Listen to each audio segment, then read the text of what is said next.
Hello friends, welcome to our channel. Today we're going to take a look at another horrible case with you, the case of Kimberly Antonakos.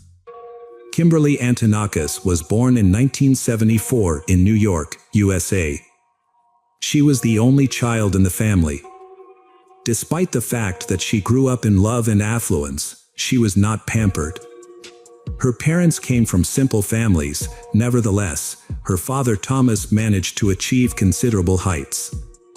He created his own company, which was engaged in computers, earned funds. The man was happy to spend on his favorite daughter and her desires. When Kimberly was a little girl, her parents divorced. The child was left to live with her mother. However, this did not weaken the connection between the little girl and her father. He took her on weekends and spent all his free time with her. When Kimberly's mother found a new man and decided to move to Florida, she faced a choice to stay with her mother or with her father. Since she didn't want to move, the young lady decided to live with her father. Kimberly was very close to her father and enjoyed living with him. As she grew up, she became a well-behaved, sociable child and eventually a stunning young woman with a radiant smile that always lifted her spirits. She had a great sense of humor and a positive attitude. Kimberly was raised in a sheltered environment, surrounded by love and care, which protected her from the harsh realities of life. As a result, she only saw the good in people and was largely unaware of the darker aspects of life. Unfortunately, her open and kind nature would eventually lead to many sorrows. In 1994, Kimberly enrolled at the College of Staten Island. Shortly after, she told her father that she felt ready to live on her own.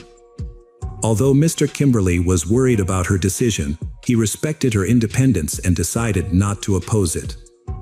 He promised himself that he would do his best to ensure her safety and well-being in her new living arrangements. Kimberly bought a nice apartment for his daughter, located in a wealthy area of the city, and installed an alarm system to ensure her safety. He also purchased a parking space in the garage across the street so she wouldn't have to park far away. To stay in touch, he provided her with a cell phone and a pager. Kimberly did everything in his power to ensure his daughter's well-being. His concerns for her safety were well-founded, given his wealth and her limited life experience. Kimberly was a diligent student who also worked part-time as an accountant at a reputable firm. She had declined her father's offer to join the family business, opting instead to forge her own path. Kimberly led a typical student life, attending parties and socializing with friends. She declined her father's offers to return home, wanting to maintain independence. This led to an unexpected situation when she let friend Liz Pace and her family stay while their apartment was being renovated in early 1995. Kimberly, with a kind heart, invited young people to her lodging. They spent days having fun together. One day, Kimberly and a friend attended a party, getting ready and dressing up. After a fun night of dancing, Kimberly drove them home but didn't go up, citing unfinished business. They hugged goodbye, unaware they'd never see each other again. After visiting the police, Mr. Kimberly's father, went to the parking lot next to her house, only to find that her car was missing from the garage. As he looked around, he spotted a shiny object on the floor near the wall, a small gold earring. He recalled giving his daughter similar earrings and, just in case, picked it up. However, Kimberly was nowhere to be found in the apartment. Instead, he met her guests, including a friend, her boyfriend Joshua Torres, and their 2-year-old child. Although Kimberly was aware of Kimberly's decision, he didn't agree with it. The tenants were worried about the hostess's absence and Joshua offered to help find her. He said he was looking for Kimberly and would assist later. Kimberly returned to the police station, explaining that his daughter had been in an accident, but the officers remained unconvinced. Kimberly decided to speak with Liz Pace, the last person to see Kimberly, and showed her the jewelry he had found. Liz Pace confirmed that she had seen Kimberly wearing those earrings on the night she disappeared.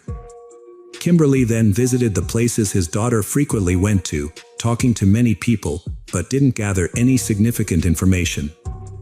Joshua suggested searching not only for Kimberly but also for her distinctive car. Kimberly went to the police station for the third time, insisting that he wouldn't leave until they began a search. A detective eventually responded to his appeal, agreeing to take on the investigation despite the usual protocol.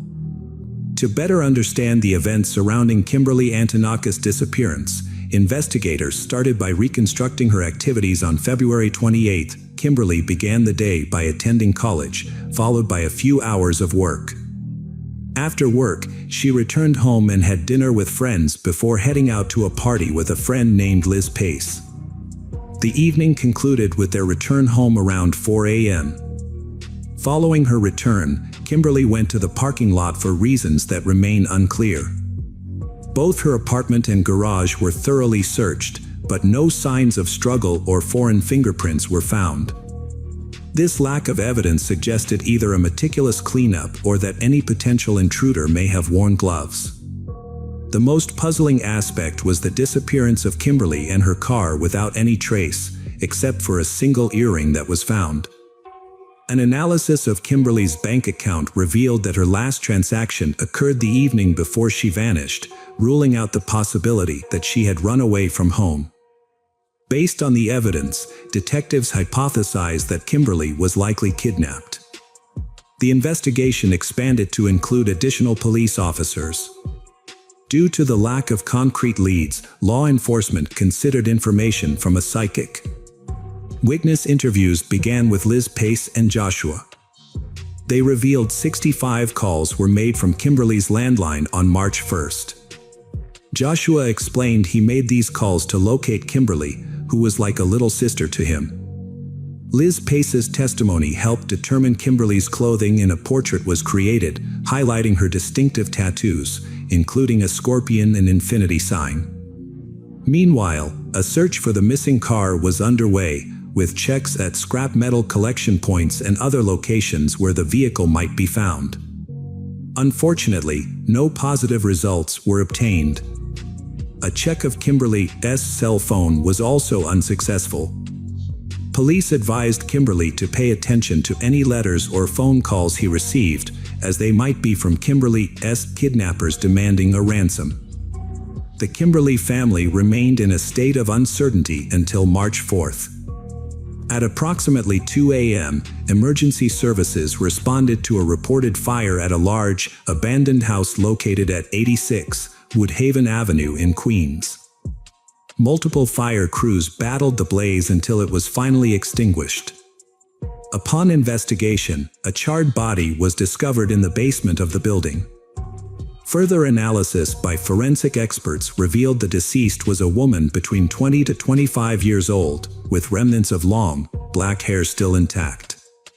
There were also signs of tape and evidence that her legs had been bound, with her hands tied behind her back. The most disturbing aspect, however, was that she was alive at the time of the fire, as indicated by the presence of smoke in her lungs. Detectives initially suspected that the body might belong to Kimberly, a missing person. To confirm the identity, dental records were required. Meanwhile, an inspection of the ashes and the air revealed the scent of gasoline, strongly suggesting that the fire had been intentionally set to destroy evidence of a serious crime. Despite the absence of other evidence, the charred body remained, and upon closer examination, specialists found tattoos matching the description of the missing woman. The records from the dental clinic supported the investigation's suspicions, leading to the discovery of Kimberly Antonakos' body. As more details emerged, an eyewitness came forward who often walked his dog in the area.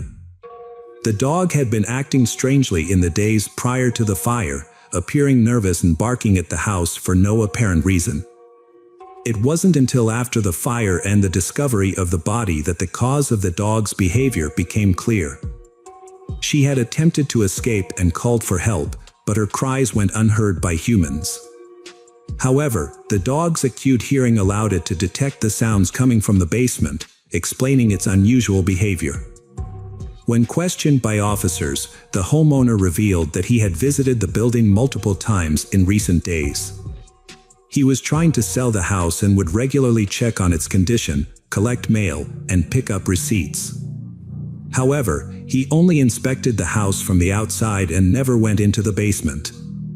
The homeowner claimed he never heard any suspicious noises, and if he had, he would have investigated. Investigators decided to re-question Joshua, as they had some reservations about him.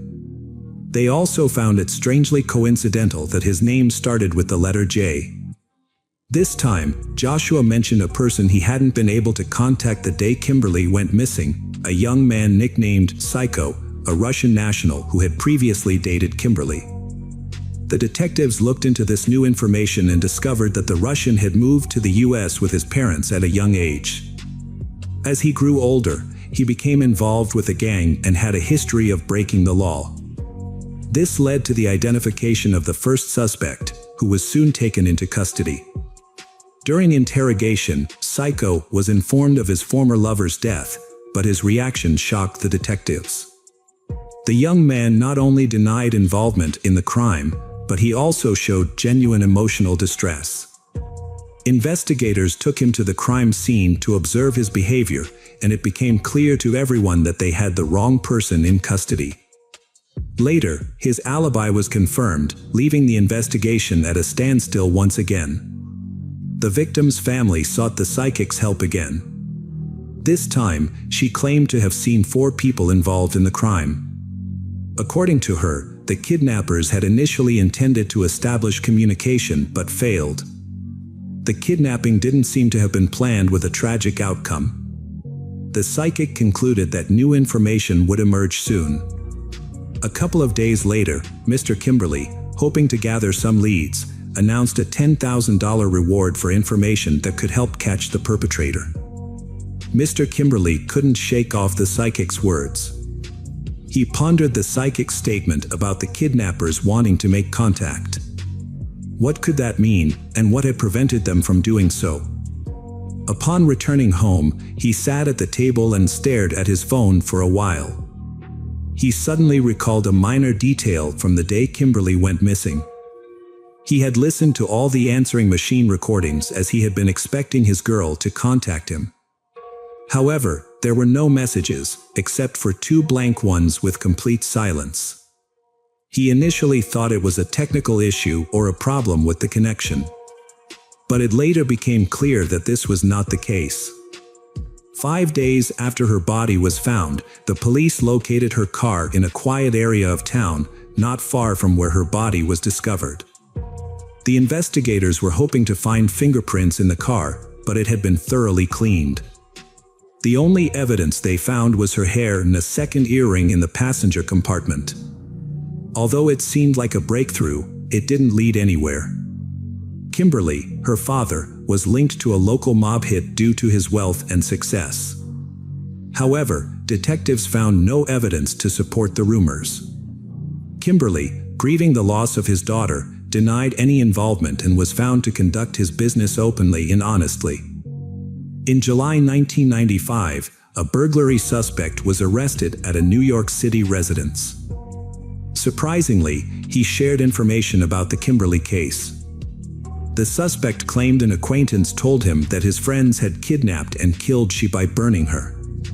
Upon hearing the unidentified man's name, the officers pieced together the crime. The man in question was Joshua Torres, Kimberly's roommate who had participated in the search for her. Detectives took a closer look at the young man, calling him in for further questioning. Although he denied any involvement in the crime, a lengthy conversation revealed a potentially incriminating statement. He mentioned that if he were the kidnapper, he would have fed the victim Kimberly. This statement raised suspicions since there had been no public mention of the victim's hunger, thirst, or cold, and not even her father was aware of these details. To strengthen their case, investigators examined the suspect's past, finding a criminal record and a pattern of obsessive behavior. He was jobless and financially dependent on his roommate, caring for her child, which gave him unmonitored time to plan the crime. Knowing Kimberly's daily routine allowed him to abduct her and hide her in a vacant house. It was unclear why no ransom demands were made. Analyzing the suspect's calls revealed he lied about contacting Kimberly's acquaintances. The dialed numbers belonged to random individuals with no connection to Kimberly. Suspicious messages on his pager further implicated the suspect, Joshua. He had long been a suspect in the eyes of detectives, and they finally gathered enough evidence to arrest him. During the interrogation, they informed him that Kimberly's ex-boyfriend was no longer considered a suspect. Pressed for more information, Torres revealed that he suspected his friends of being responsible for her murder. Torres claimed that he thought his friends only intended to kidnap Kimberly for ransom and then release her unharmed. He admitted to being an accessory to the kidnapping but maintained that he did not think his friends would resort to violence. According to Torres, the plan was to demand a ransom and then let Kimberly go, but things did not go as planned. The kidnappers became frustrated when their ransom demands were met with silence from Mr. Kimberly. Unbeknownst to them, their calls had been answered by Kimberly's father, and a ransom message had even been recorded. However, due to a technical issue, the recording was not saved on the answering machine. The kidnappers, feeling ignored and angered by the lack of response, decided to wait and see how events would unfold. It turns out the group feared public attention, and the psychics claimed that the suspect's name began with the letter J. This information was published and broadcast on TV, creating a cycle of events. Joshua was released on bail after speaking with the police, but then disappeared. Around the same time, Jose was shot while walking with his wife. Jose's wife later told investigators that her husband didn't trust Joshua and had been gathering evidence against him.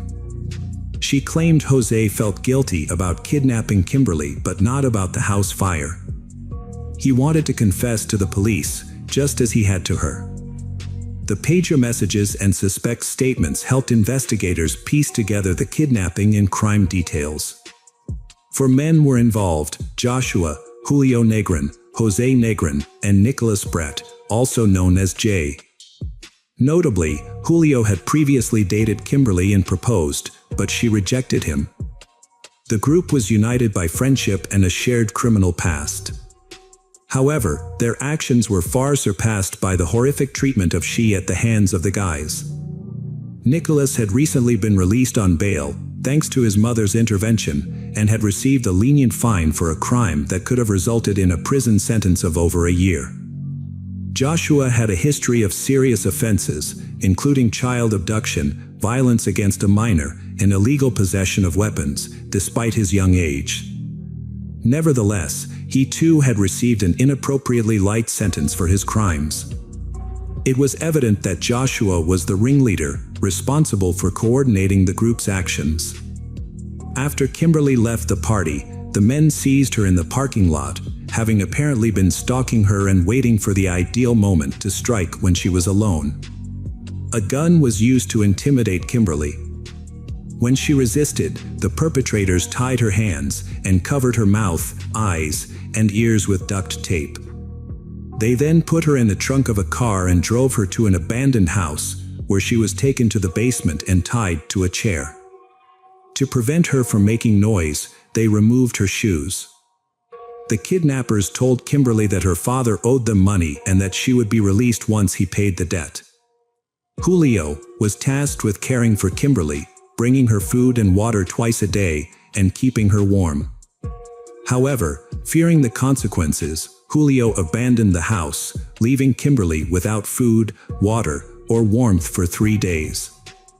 Once Julio left, the kidnappers informed Joshua, who made an audio recording demanding a ransom of $775,000. Then, the kidnapper called Kimberly's father, leaving 2 empty messages. The kidnappers waited for a response, genuinely confused as to why Kimberly's father didn't contact them. Meanwhile, Kimberly, left unattended, suffered from dehydration, passing out multiple times, yet continued to fight for her life. The kidnappers grew angry and fearful of being caught due to the lack of ransom payment, so they decided to release Kimberly. Upon entering the basement, they found her unconscious and assumed she was dead. To eliminate evidence in the hostage, they planned to get rid of her. During the investigation, officers learned from Liz Pace that Joshua used his roommate as an alibi, directing his accomplices while staying at home with his child. Liz Pace initially claimed she was unaware of Joshua's involvement in Kimberly's kidnapping. However, at the trial, she testified against him. She stated that after being interrogated, Joshua approached her and confessed to all his crimes. However, he then turned violent, physically assaulting her, silencing her, and issuing death threats before fleeing. Some time later, Joshua was apprehended by law enforcement. In an effort to further the investigation, the authorities decided to bring the former friends together, informing them that Joshua had denied any involvement in the massacre. Upon learning of Joshua's denial, Julio chose to cooperate with the investigation, revealing crucial information. This cooperation played a pivotal role in securing Torres' conviction for Kimberly's murder. Ultimately, the trio faced charges of murder, arson, kidnapping, and unlawful imprisonment. During the trial, evidence emerged that Joshua had made repeated attempts to deceive investigators and evade punishment. After deliberating for approximately 10 hours, the jury reached a verdict. Joshua Torres was sentenced to 58 years in prison.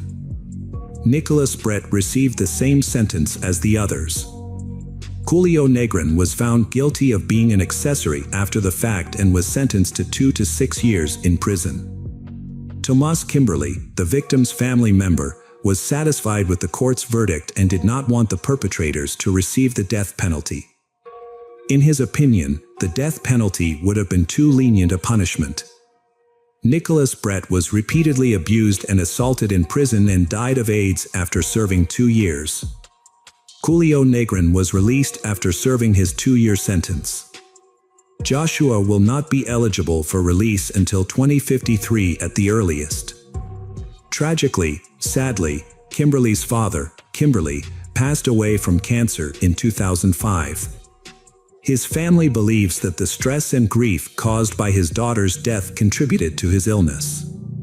The life of Kimberly Antonakos, a beautiful young girl, was cut short in a shocking and devastating manner. Hello friends. Welcome to our channel. Today we're going to take a look at another horrible case with you. The case of Roxana Valdez. Roxana Valdez was born in 1957 in a small village in the province of Punta Arenas, Chile. Roxana married a man whose name is not publicly known, and they had a son together. However, the marriage was not successful, and they separated in 2011.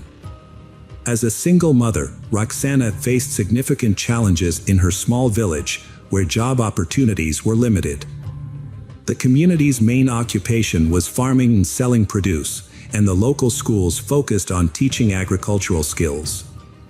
Roxana worked at the Don Gregorio boarding school, which trained students to become agricultural technicians. Her role was a night supervisor, responsible for ensuring the students' behavior and slept at night. She did not have a direct role in raising the children. Roxana's son attended the same boarding school, as she was unable to care for him during the day due to her work in the fields. At the boarding school where Roxana worked, Claudio Muñoz Ramirez was the head of grounds maintenance. His nighttime work schedule led to him meeting Roxana. Despite their 14-year age difference, they discovered they had a lot to talk about. Roxana would often spend entire nights discussing school issues and her failed marriage with Claudio. They also shared commonalities in their personal lives. Claudio had 2 daughters he loved, but he felt disconnected from their mother and had considered divorce multiple times. However, he stayed in the marriage because of a promise he made to her late father. Over time, Claudio seemed to forget his promise and began spending more time with Roxana, away from his family. Eventually, he made a decisive move without explaining himself to his wife. He packed his belongings and left their home to be with Roxana, who happily welcomed him into her life. Their relationship moved forward quickly, but Roxana overlooked some important red flags. She welcomed a man she barely knew into her home, despite having children who needed her attention. As they had enjoyable conversations, Roxana failed to notice that Claudio had a temper and could be cruel. The first major incident occurred at the boarding school, where Claudio was in charge of cleanliness. During a scheduled cleanup day, some students refused to participate, which infuriated Claudio. He threatened to beat anyone who didn't help, despite having no teaching experience. Although it's unclear if he would have followed through on this threat, the students eventually started cleaning. Later, they collectively complained to the principal about Claudio's threats of physical violence. The principal, unhappy with Claudio, asked him to resign voluntarily. This was a significant setback, as the Don Gregorio boarding school was one of the few places in the area that offered stable and decent-paying jobs. After searching for work in fields and at fruit bases, Claudio realized it was a futile effort. He and Roxana decided to look for a better life elsewhere, but they left their son at the boarding school so he could continue his education. They didn't want to take any risks by bringing him along. To avoid relying on employers, who had already let them down, Claudio and Roxana decided to start their own small business, a fruit kiosk. They moved to Molina, a commune a couple of hours from the Chilean capital, known for its vineyards and wine exports. Roxana and Claudio bought a kiosk near their new home, found suppliers for vegetables and fruits, and started their small family business. Claudio took care of purchasing and transporting products, while Roxana handled sales throughout the day. They couldn't afford to hire an employee, as it would add to their expenses, and they worried that someone else might not take care of the perishable goods properly. Claudio became visibly upset and angry when he discovered Roxana was pregnant with their first child. This was a moment that required serious thought, but Roxana, caught up in their new relationship and thriving business, agreed with Claudio's suggestion to give the baby to her relatives to raise after birth. However, Roxana suffered a miscarriage afterwards. Following this, Claudio's behavior changed significantly. He frequently yelled at Roxana and occasionally turned violent. Neighbors, tired of the constant noise, often called the Chilean police, the carabineros, to intervene in their domestic disputes. One time, when the carabineros responded to a call, they found Roxana in tears and partially undressed, fleeing the house with Claudio chasing after her. Roxana revealed to the officers that she was suffering from ongoing domestic abuse, which had caused her miscarriage. The incident left her needing psychological support. However, as time went by, they seemed to put their issues behind them and continued living together as if nothing had happened. After the incident, Claudio should have faced charges, but Roxana chose to forgive him and give him another chance. She made him promise that it wouldn't happen again. Although Claudio promised to change, his past behavior with his ex-wife suggested that his words might not be reliable. Sadly, the past repeated itself. Claudio stopped physically abusing Roxana, but he started going out to local bars at night, drinking heavily and spending a lot of their family's money on alcohol and encounters with women. Roxana put up with her husband's behavior, hoping that he would settle down once they had a child. In a way, she was correct. After Roxana gave birth to a healthy child in 2013, Claudio changed his ways. He stopped going out and focused on their business, which was growing and needed more attention. They expanded their business by buying another kiosk and vehicle for transporting products. Roxana also invested in firearms for protection, as they lived and worked in areas that weren't very safe.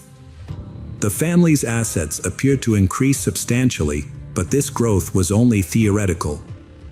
In reality, Claudio resumed his previous habits, wasting money on alcohol and reverting to violent behavior towards Roxana.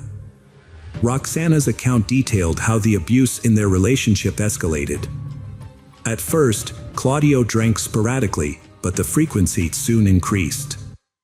When inebriated, he would return home, accuse Roxana of fictional affairs, and subject her to physical and sexual abuse. His actions seemed intentionally hurtful, even when Roxana was pregnant. This culminated in a miscarriage in August 2012, sending Roxana into a prolonged depression. On one occasion, following his typical routine, Claudio went to a local bar and didn't come back until the next morning. Roxana, accustomed to his behavior, still felt anxious about him. It was later discovered that Claudio had taken 5 million Chilean pesos, equivalent to around $6,000, which Roxana had obtained from selling her mother's house. He spent this money on alcohol and visits to brothels. Roxana was shocked and felt betrayed when she discovered that Claudio had taken the money meant for their shared business, which was hidden in their daughter's room. When Claudio came home late that evening, Roxana confronted him about the missing money.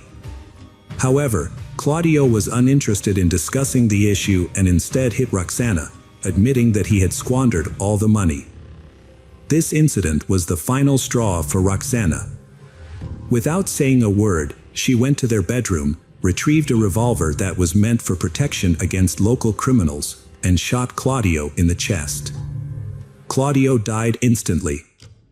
Roxana was surprised by her own drastic action and attempted to stop the bleeding from the gunshot wound, but it was too late.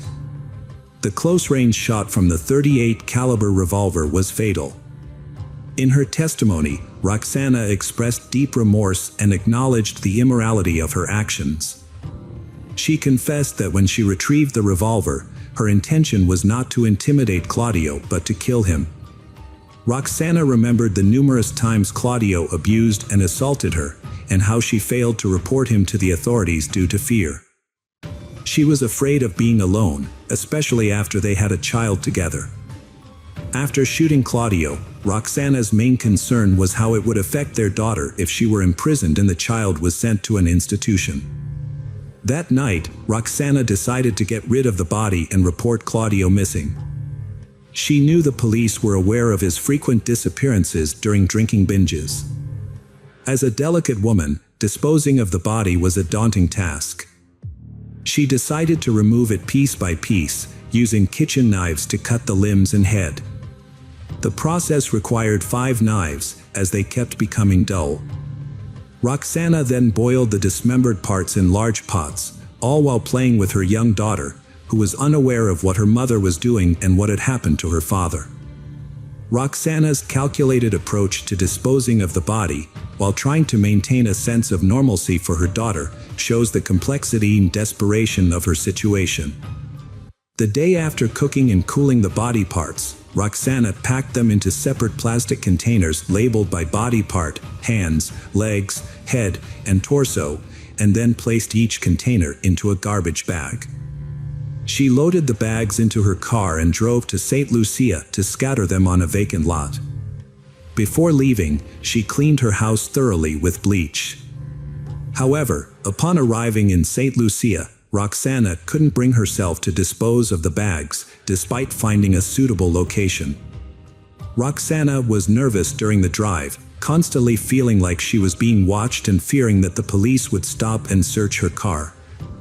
This fear escalated into panic, prompting her to devise a backup plan involving her daughter, where she would pretend to rush her to the hospital if stopped by police.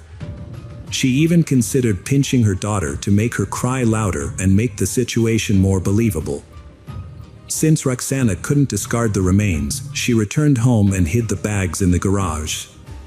She then cleaned the interior of her car with bleach again and visited Claudio's relatives.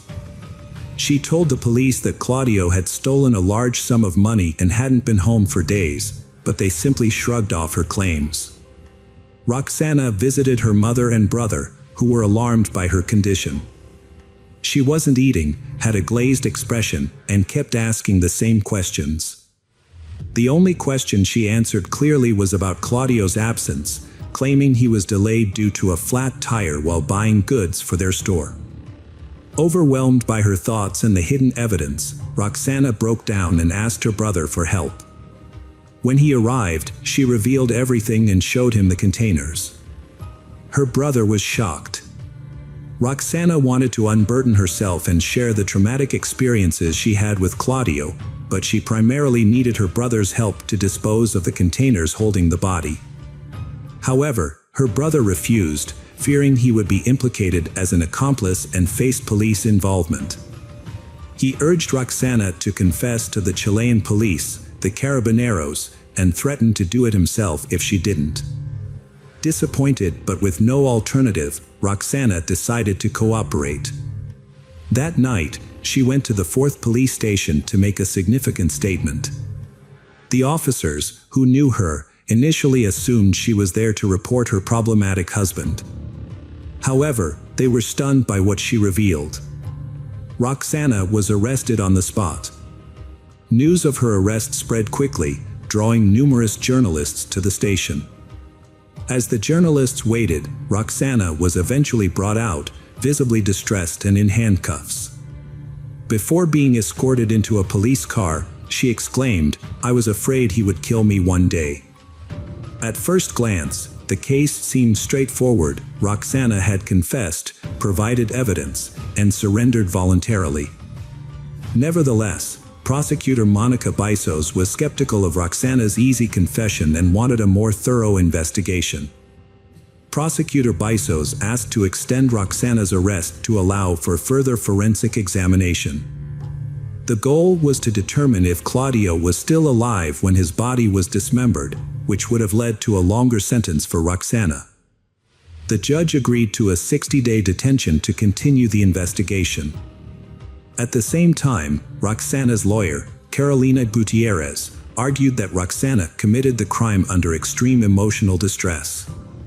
This could have been made worse by postpartum depression and the domestic abuse she suffered. Gutierrez highlighted Roxana's cooperation with the authorities and her voluntary confession as reasons for a more lenient sentence.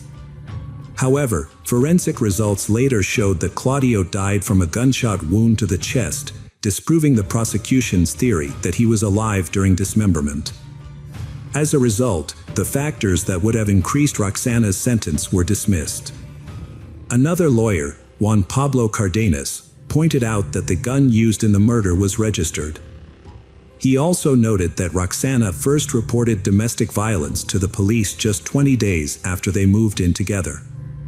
Psychologist Rodrigo Valenzuela conducted a medical examination and presented documents to the court showing that Roxana was severely mentally unstable when the crime occurred. This instability, linked to the loss of 2 children, meant she wasn't fully aware of her actions. Additionally, forensic results revealed that Claudio had a high blood alcohol level at the time of his death on April 17, 2015. Roxana's trial began after a year of investigations and evidence gathering.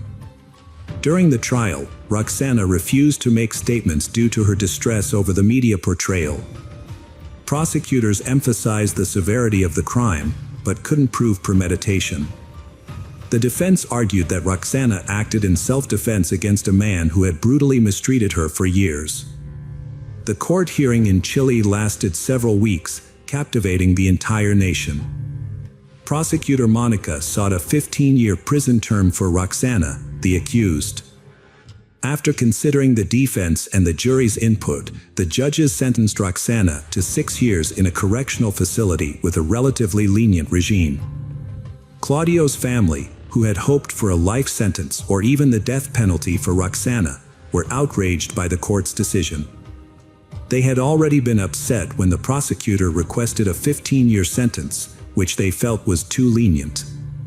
The family attempted to downplay any history of domestic violence and claimed that Claudio, a financially independent businessman, would not have stolen $6,000 from Roxana. Additionally, they alleged that Claudio had confided in them about Roxana's threatening behavior, stating that she would often retrieve a revolver from the closet and threaten to kill him. In a press interview, Claudio's sister shifted the blame to the Chilean state, arguing that the country's judicial system is corrupt and fails to deliver justice, as evidenced by the relatively short sentence given to Roxana, which she compared to punishments for minor thefts. Giselle, Claudio's first wife, spoke out in his defense. She stated that Claudio was never violent during their many years together. In contrast, Roxana frequently started arguments due to her jealousy and possessiveness. Roxana was initially imprisoned, but after serving 2/3 of her sentence, she was transferred to a semi-open education center in Tala for good behavior. She was allowed to stay in contact with her daughter and was eventually released early. The media reignited public interest in the case, and many people were outraged by her early release. However, some individuals, despite viewing Roxana as a murderer, believed her actions were justified because they saw her as a victim. The debate surrounding this case continues to this day. This story emphasizes the severe consequences that can occur when domestic violence is not addressed. Hello friends, welcome to our channel.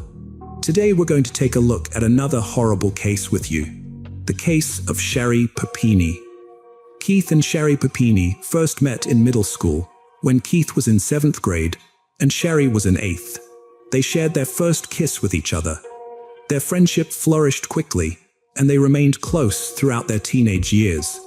However, as they grew older, they drifted apart and went their separate ways. Years later, Sherry married another man in 2006. But the marriage was short-lived, lasting only 2 years. After her divorce, Sherry found herself single again. Then, by chance, she ran into Keith, and the spark between them was immediately rekindled. The time they had spent apart had given them both personal growth and maturity, and they realized how much they had missed each other.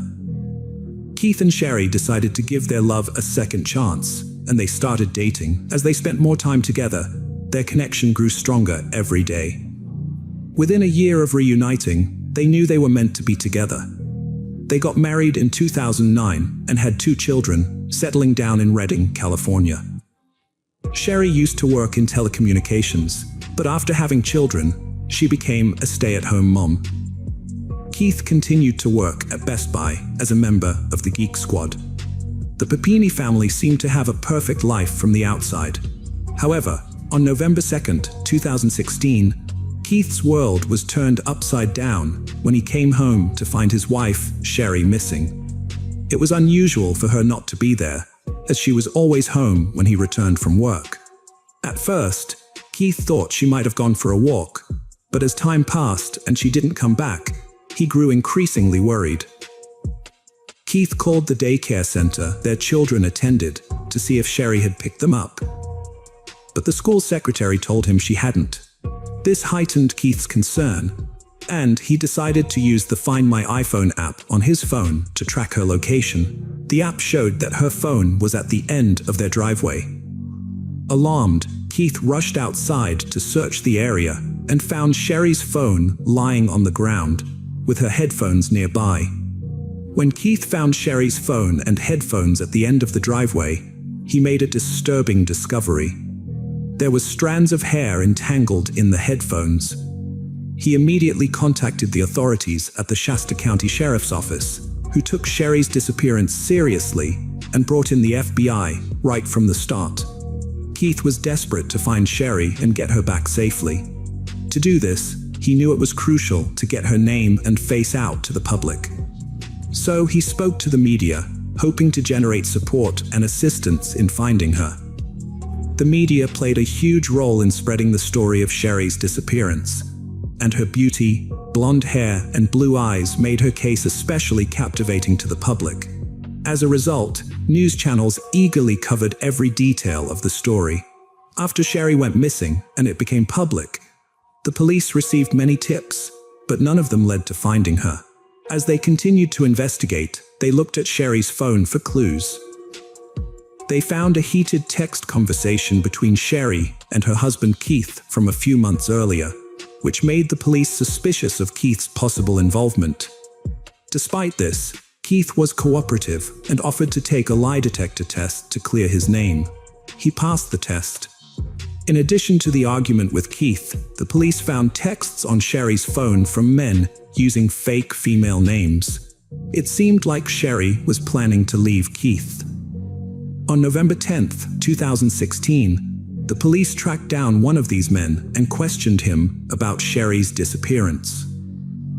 The man claimed to have met Sherry 5 years prior at a restaurant during a work conference she was attending.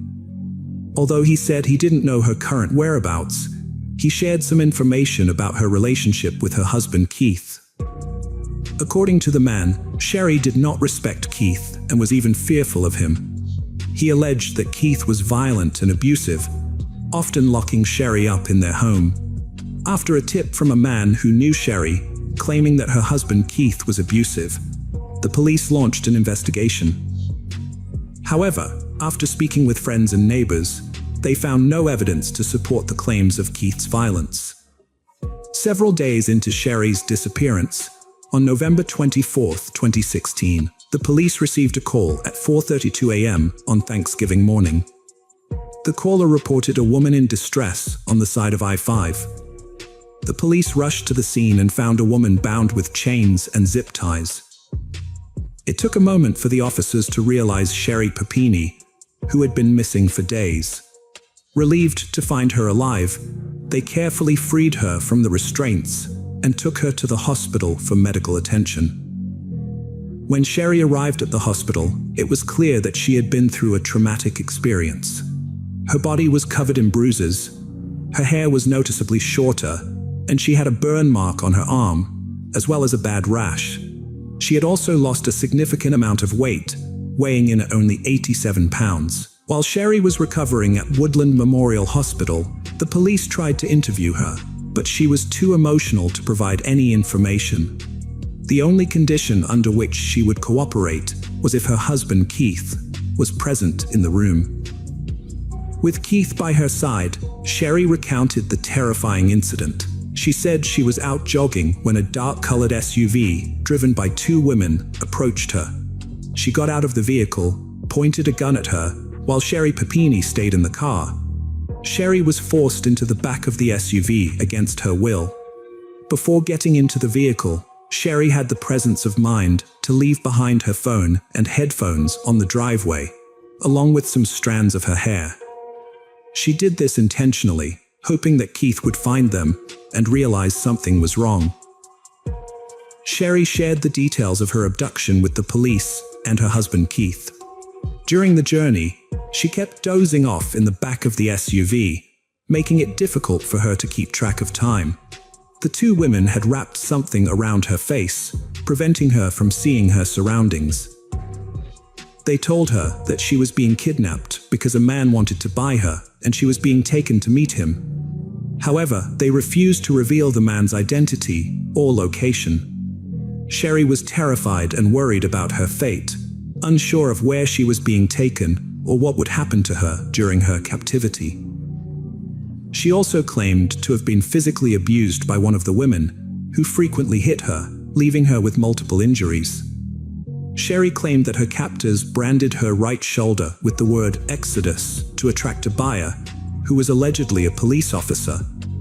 She also said that her captors constantly played mariachi music, which she found disorienting and unsettling. This music added to the oppressive atmosphere of her captivity, making her feel more isolated. Sherry was held in a single room with a boarded-up window. She was chained in a closet that served as a bathroom with a bucket for sanitation purposes. About 3 weeks into her captivity, Sherry heard a gunshot. After that, she had been with her disappeared, leaving Sherry to wonder if she had been killed.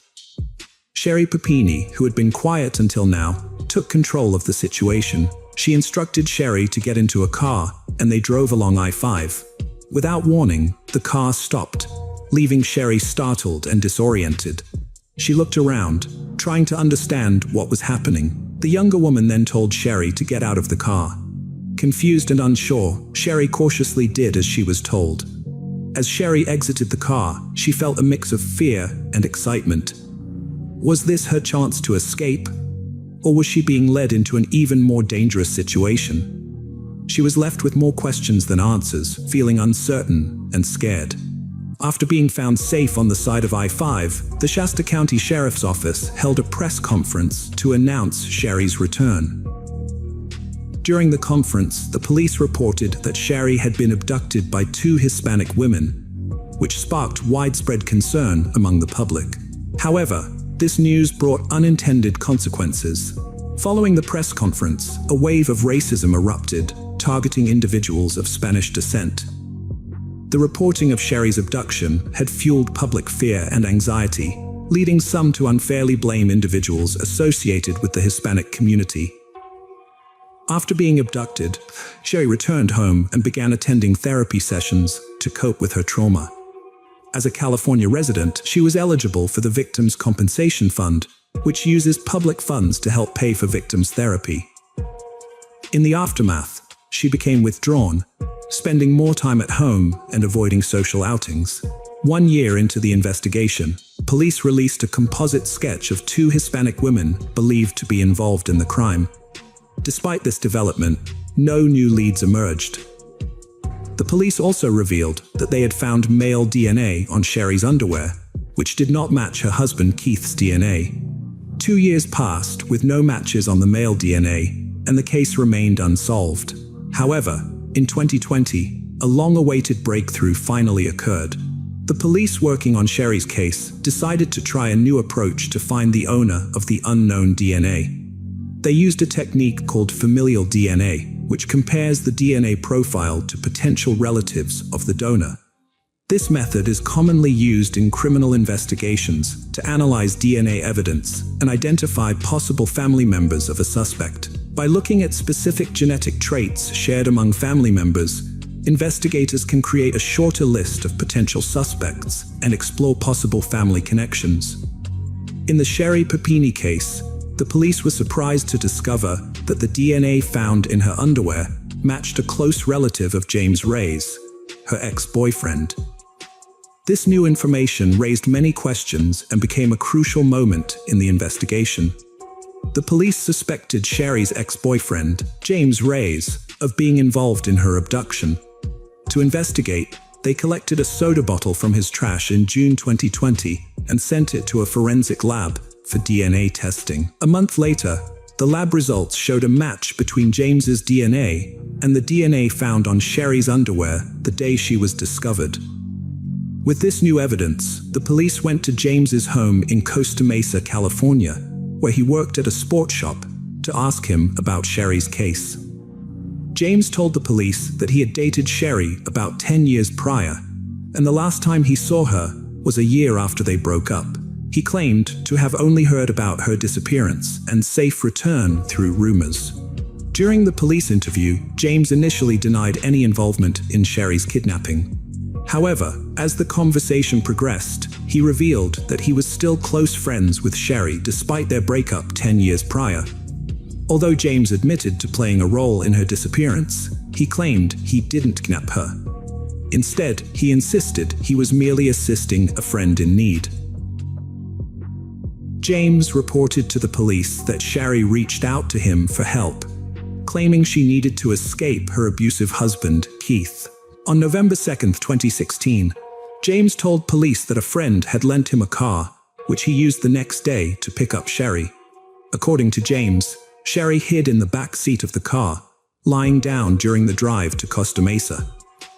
During her stay at James's house, Sherry mostly stayed in her room, only coming out to help with chores like cleaning and cooking. She even boarded up the bedroom window, as she wanted to feel secure with the door closed. James noticed that Sherry was intentionally trying to lose weight by barely eating. Sherry asked James to help her harm herself, including hitting herself to create bruises. James was uncomfortable with this request, but he still agreed to help her, even going so far as to shoot a hockey puck off her knee at her request. Despite his reservations, James participated in these harmful activities with Sherry. James confessed to branding Sherry with the word Exodus on her right shoulder using a wood-burning tool they had bought from Hobby Lobby. Before Sherry left his house, she asked James to get chains and zip ties, which he used to bind her securely before driving her to Redding, California. During the drive, Sherry told James to stop the car, which he did, and she escaped. When questioned by the police, James denied knowing anything about the two Hispanic women Sherry claimed had abducted her. However, when the police searched James's house, they were shocked to find that several rooms matched the descriptions Sherry had given of the place where she was held captive.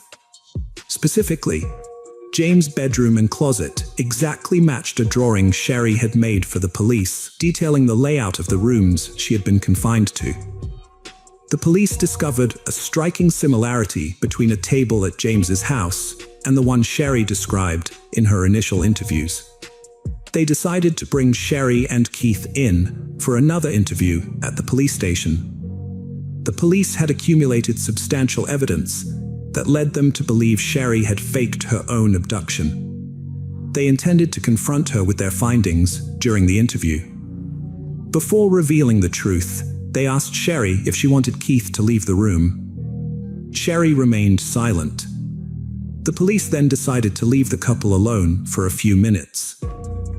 During this time, Sherry approached Keith and confessed that she didn't want the police to find the Hispanic woman who had supposedly abducted her. She felt indebted to this woman for sparing her life. Sherry refused to press charges against the woman who attacked her. Keith listened to her reasons, but he was skeptical and worried. Sherry's explanation didn't make sense to him, and he was starting to get scared. He pointed out that even if Sherry didn't want to press charges, the attacker would still face consequences for her actions. The police re-entered the interview room with an update. They had found a familial DNA match for the male DNA on Sherry's clothing, and it led them to James Reyes, Sherry's ex-boyfriend. When Keith heard the name, he had a visceral reaction. He knew James as Sherry's ex. The police told Sherry and Keith that James Reyes, Sherry's ex-boyfriend, had passed a lie detector test. They suspected that Sherry had faked her own kidnapping and claimed to have evidence to support James's version of events. The police told Sherry that they believed her significant weight loss during her disappearance was intentional, as she had chosen to eat very little. They also suggested that the rash on her arm was caused by the cleaning products she had used at James's house. Furthermore, the police alleged that James had used a wooden tool bought from Hobby Lobby to brand Sherry.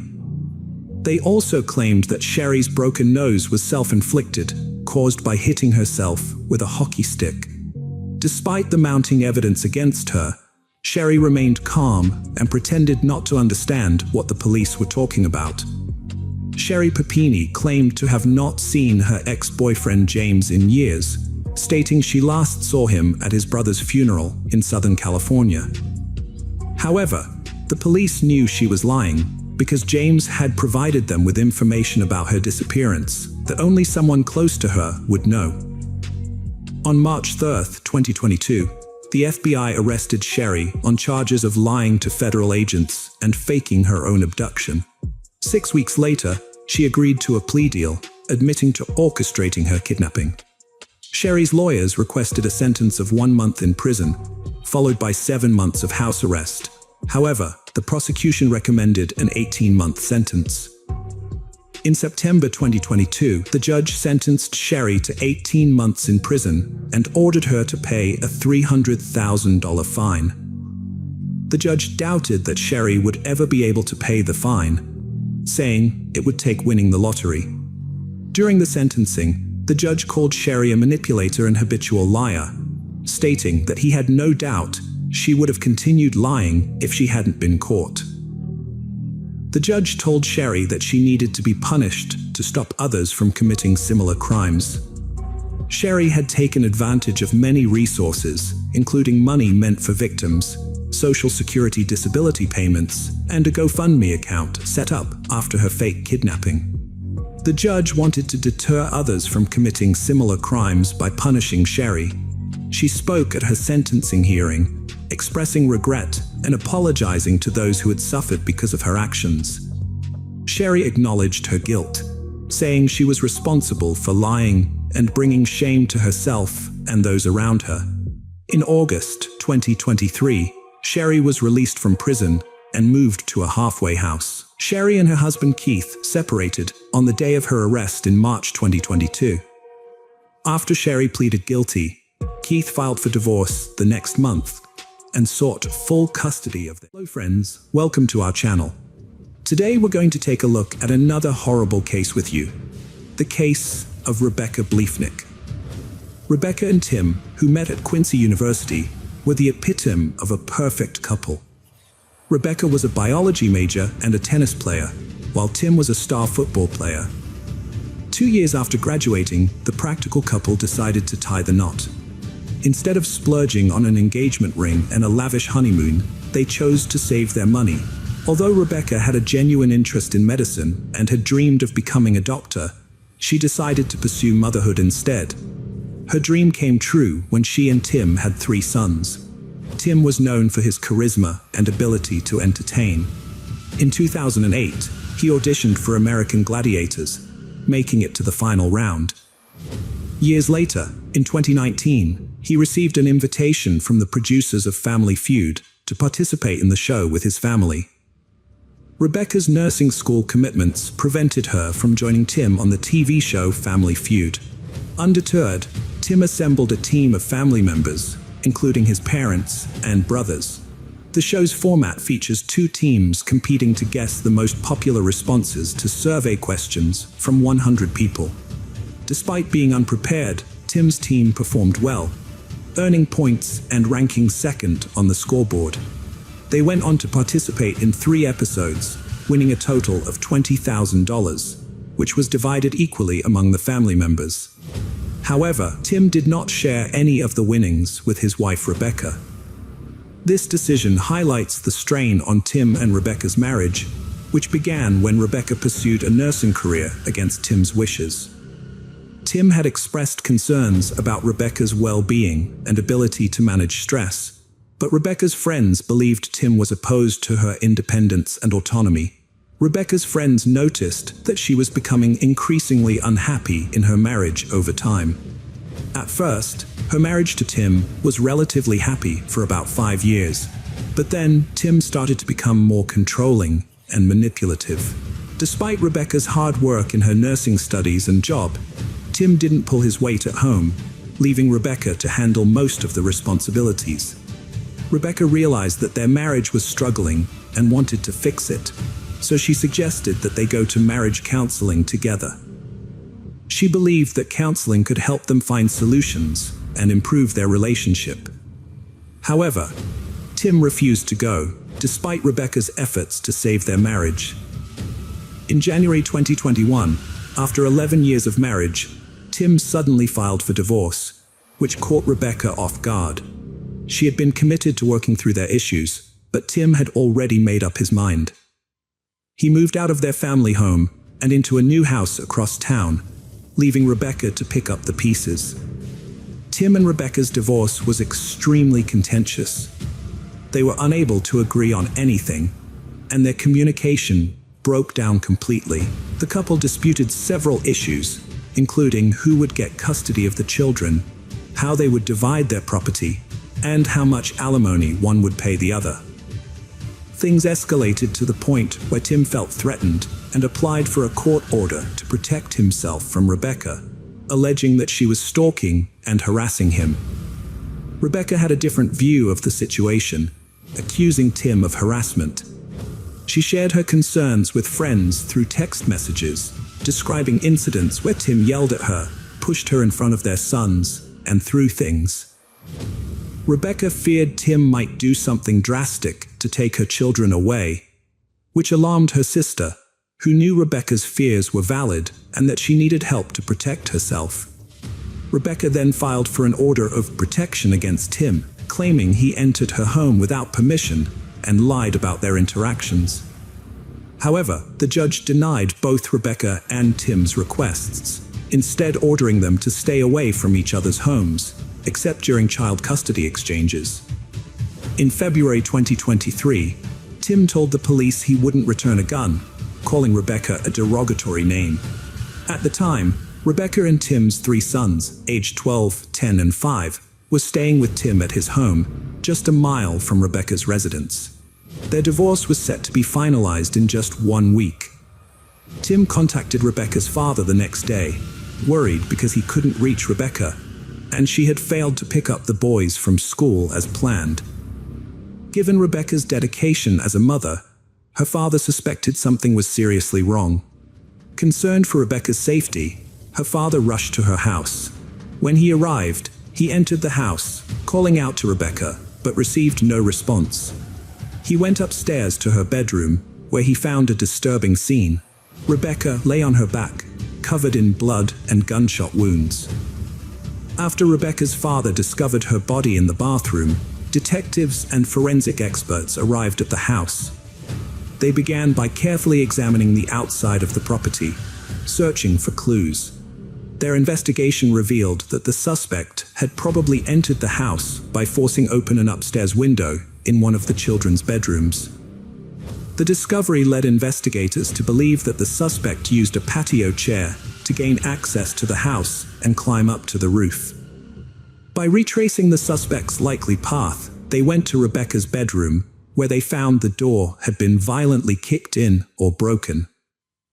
The state of the door suggested to investigators that the suspect had forcibly entered the room, probably in search of Rebecca. Evidence indicated that Rebecca had tried to barricade herself in the bathroom, but the suspect had pursued her and caught up. Ultimately, the suspect shot Rebecca inside the bathroom. During their search of the bathroom where Rebecca's body was found, investigators stumbled upon her cell phone. Upon examining Rebecca's phone, investigators found a 911 call dialed at 1:11 a.m. This led them to form a theory about the events of that night. They believed that as the suspect chased Rebecca through the house, she tried to call for help, but accidentally dialed a wrong number before she could try calling 911 again. The misdialed call at 1:11 a.m. suggested to investigators that the suspect had knocked the phone out of Rebecca's hand. They believed Rebecca was likely killed around this time. However, when police questioned Rebecca's neighbors, none of them remembered hearing any noise around 1:11 a.m., which raised suspicions among the investigators. A thorough search of Rebecca's house revealed that her murder was not a botched burglary, as nothing was stolen. Despite this, the perpetrator left behind significant evidence. One notable discovery was a partial shoe print found near the point where the suspect entered the house. The shoe print discovered at the crime scene could be crucial in identifying the type of shoe worn by the suspect, including its make and model, as well as providing details about the size and shape of their feet. The presence of 8 9mm shell casings and small pieces of shredded plastic near Rebecca's body also provide significant leads for the investigators. Despite collecting these key pieces of evidence, the investigators were unsure how to interpret their findings. To gain more insight, they decided to send the evidence to forensic laboratories for further analysis. Specifically, they wanted to determine if any of Rebecca's personal belongings matched the evidence found at the crime scene. The investigation began when Rebecca's father found her lifeless body in the bathroom of her home. Upon arriving at the scene, investigators carefully examined the exterior of the house, leading them to identify how the perpetrator gained entry by prying open an upstairs window in one of the children's bedrooms. Here's what likely happened. The suspect used a patio chair to climb up to the roof and entered the house. The investigators retraced the suspect's steps and found that the bedroom door had been violently kicked in or broken, suggesting the suspect had forced their way in, probably looking for Rebecca. It seems Rebecca tried to barricade herself in the bathroom, but the suspect caught up with her. Unfortunately, the suspect shot and killed Rebecca in the bathroom. The investigators found Rebecca's phone near her body and examined it. They discovered that she had dialed 911, but mistakenly entered an extra digit, 91126, at 1:11 a.m. This discovery helped the investigators piece together the events. They believe Rebecca was desperately trying to call for help as the suspect chased her through the house, but she accidentally dialed the wrong number. Before she could try calling 911 again, the suspect likely knocked the phone out of her hand. The timing of the misdialed call at 1:11 a.m. led investigators to believe that Rebecca's murder likely occurred around that time. However, when they questioned Rebecca's neighbors, none of them reported hearing any suspicious noises, which was surprising given the fact that she had suffered multiple gunshot wounds. A thorough search of Rebecca's house revealed that her murder was not the result of a burglary gone wrong, as nothing was stolen. Despite this, the perpetrator left behind a significant amount of evidence. One crucial discovery was a partial shoe print near the point of entry, which could help identify the brand and model of the shoe, as well as the size and shape of the suspect's foot. The crime scene also yielded 8 9mm shell casings, and small pieces of shredded plastic were found scattered near Rebecca's body. After gathering all the evidence, the investigators were unsure what to make of their findings, so they decided to send the CED evidence to forensic laboratories for further analysis. The detectives wanted to determine if any of the evidence found at the crime scene matched Rebecca's belongings. A neighbor had installed a security camera on the side of their house after their car was broken into a year earlier. The camera was directed towards the neighbor's driveway, which shared a boundary with Rebecca's home, and was set to turn on and alert the neighbor whenever it detected movement. Although the camera didn't capture anything significant on the night of Rebecca's death, it did record something unusual the previous day at 1:05 a.m. The footage showed a person walking down the driveway towards the back of Rebecca's house, a potentially crucial discovery in the case. About 48 minutes after the initial sighting, the same individual was seen walking in the opposite direction. Interestingly, Rebecca's neighbor had captured a similar incident on their camera about a week prior, on February 14th. After reviewing their security footage, Rebecca's neighbors noticed a suspicious dark-clad figure lurking around her house on Valentine's Day, prompting them to alert her immediately. Upon learning about the mysterious figure, Rebecca became increasingly paranoid. Although she claimed not to have seen anyone on her property, she had heard unsettling voices in her backyard the previous night, which frightened her. Based on the security camera footage, the police expanded their search to neighboring houses to gather more evidence of the dark-clad individual. Their search led them to a house near the Quinney bus barn, where they found footage of a person riding a bike, dressed in dark clothing, heading towards Rebecca's house. These videos confirmed the description of the mysterious person seen in the original driveway footage, providing a clear consistency in the suspect's appearance. After analyzing the recorded times of the videos, detectives suspected that the person on the bike was the same individual seen in Rebecca's driveway footage. Although Rebecca's neighbor's security camera didn't capture footage of the mysterious person on the night of her murder, officers found footage of someone on a bike riding towards Rebecca's house just before and after the incident. This person matched the description of the individual seen lurking in Rebecca's driveway in the days leading up to her murder. While the video evidence was helpful in the investigation, its poor quality limited the information it provided. The detectives couldn't identify the person in the video due to the grainy image, making it difficult to determine their gender. However, they did notice one distinctive feature. The bike had no reflectors on its wheels. When Rebecca's sister heard that she was murdered, only one person came to mind as a suspect: Rebecca's estranged husband, Tim. Rebecca's sister, who had a first-hand account of the contentious divorce between Rebecca and Tim, shared this information with the detectives working on her sister's case. The detectives suspected Tim of murdering Rebecca, especially since her murder happened just a week before their divorce was due to be finalized. During the investigation, they made a crucial discovery: a bike with no reflectors on its wheels, similar to the one seen on security footage, was found just a block from Tim's house. This discovery increased the suspicion surrounding Tim, leading the detectives to obtain a search warrant for his home. When the police executed the warrant, Tim cooperated fully, standing outside his home with the officers as they searched his belongings. On March 13, 2023, 2 weeks after Rebecca's murder, Tim was arrested and charged with her murder. When his mugshot was released, Rebecca's family and friends were shocked by his appearance, which was very different from the clean-cut man they had known. Tim's friends and family were shocked by his disheveled appearance, which they attributed to the emotional toll of his recent divorce. His once neat and tidy hair was now unkempt, and his clothes were messy.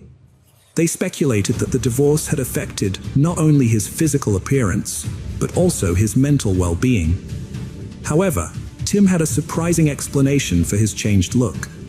He revealed that he was growing his hair out to support a charity campaign for cancer research. Despite this, a viral video clip showed Tim's appearance on Family Feud, where he made a bizarre statement about regretting his marriage, which took on a disturbing tone after he was arrested for murdering his wife. Many people believed that Tim's comment on Family Feud was a strange and unsettling prediction of what would eventually happen. They thought it showed that he had hidden feelings about his wife and was a sign that something bad was happening in their relationship. When the police looked into Tim's phone, they found that he had made a fake Facebook account under the name John Smith. During their investigation, they discovered that Tim had been searching for a specific type of bicycle on Facebook, a blue Schwinn bike with no reflectors on the wheels. This was an important discovery because it matched the description of a bike that was found abandoned just 1 block away from Tim's house. Despite having strong evidence against Tim, the detectives faced a significant obstacle when they arrested him. Tim was held in jail without the possibility of bail, but he requested a quick trial, which is his right under the law. Prosecutors were required to bring the matter to trial within 90 days of Tim's arrest. The prosecution faced a significant challenge in convincing a jury, beyond a reasonable doubt, that Tim murdered Rebecca due to the absence of a confession or DNA evidence. Juries typically look for these 2 key elements in criminal cases. To prove Tim's guilt in the murder of his wife Rebecca, the prosecution faced a significant challenge. Exactly 3 months after Rebecca's tragic murder in her home, Tim's trial began on May 23, 2023. During the trial, the prosecution presented several key pieces of evidence found at the crime scene. One notable piece of evidence was the shredded plastic fragments discovered around Rebecca's body. The prosecution argued that these fragments came from an owl's grocery bag. Further investigation revealed that similar bags were found in Tim's house. The prosecution alleged that Tim used these bags as a makeshift silencer when he shot his estranged wife multiple times. They claimed that the bags were used to muffle the sound of the gunfire, preventing it from being heard by others. The prosecution also presented DNA evidence, suggesting that Tim left behind DNA while using the Aldi bags. An expert testified that it was highly likely Tim contributed to the DNA found, and that his DNA could not be ruled out as a match for the DNA found under Rebecca's fingernails. The prosecution presented evidence suggesting that a crowbar found in Tim's basement might have been used to force open the window at the victim's house on the night of the murder. Although an expert testified that there were microscopic similarities between the crowbar and the window's pry mark, she couldn't conclusively say that the crowbar was involved. To build a stronger case, the prosecution presented records of several searches made on Tim's phone, including how to open my door with a crowbar, how to make a homemade pistol silencer, how to clean gunpowder off your hands, and average police response time in Quinny.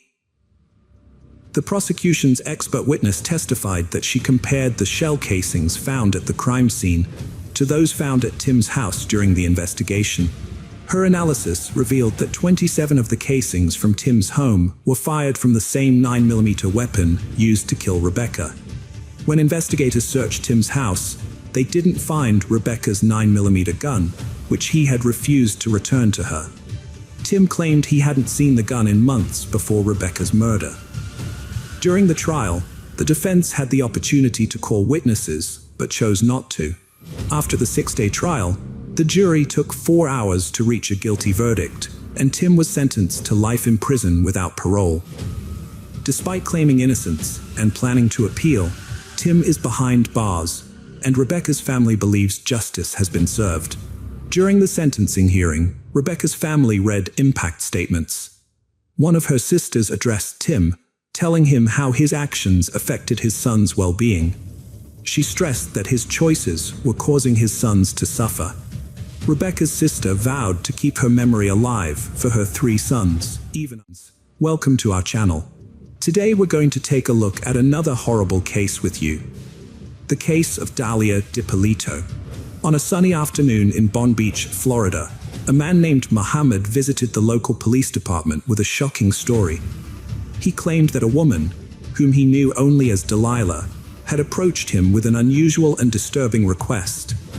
Muhammad alleged that Delilah had offered to hire him to commit a murder. While his story seemed plausible, Muhammad failed to provide one crucial detail: Delilah's last name. Despite this limitation, the Palm Beach Police Department took Muhammad's claim seriously and launched an investigation. The detectives were tasked with identifying the mysterious Delilah and determining who her husband was. To gather more information, they decided to use Muhammad as bait to set up a meeting with Delilah. They chose a local mobile gas station as the meeting location, given Muhammad's statement that Delilah lived nearby. At the designated meeting spot, the police set up several surveillance vehicles to monitor the encounter, hoping to gather evidence and piece together the puzzle surrounding Delilah's identity and motives.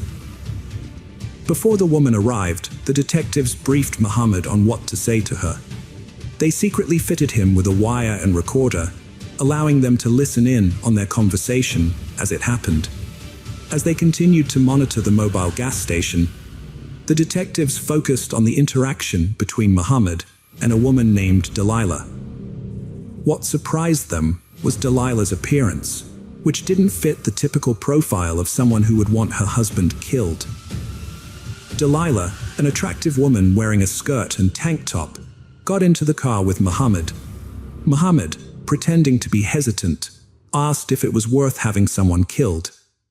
Delilah replied that she couldn't divorce her husband because she feared he would retaliate if she tried to leave him and divide their assets. The woman told Muhammad that after her husband's murder, she intended to create an alibi by going to a different location, such as Boca Raton. Muhammad then asked her if anyone would suspect her of involvement in her husband's death, and she confidently replied that no one would accuse her. The detectives were stunned by the woman's casual tone as she discussed hiring a hitman to kill her husband. As they continued to listen, they were horrified by the woman's nonchalant attitude, which made it seem like she was discussing a routine business deal rather than arranging for someone's murder.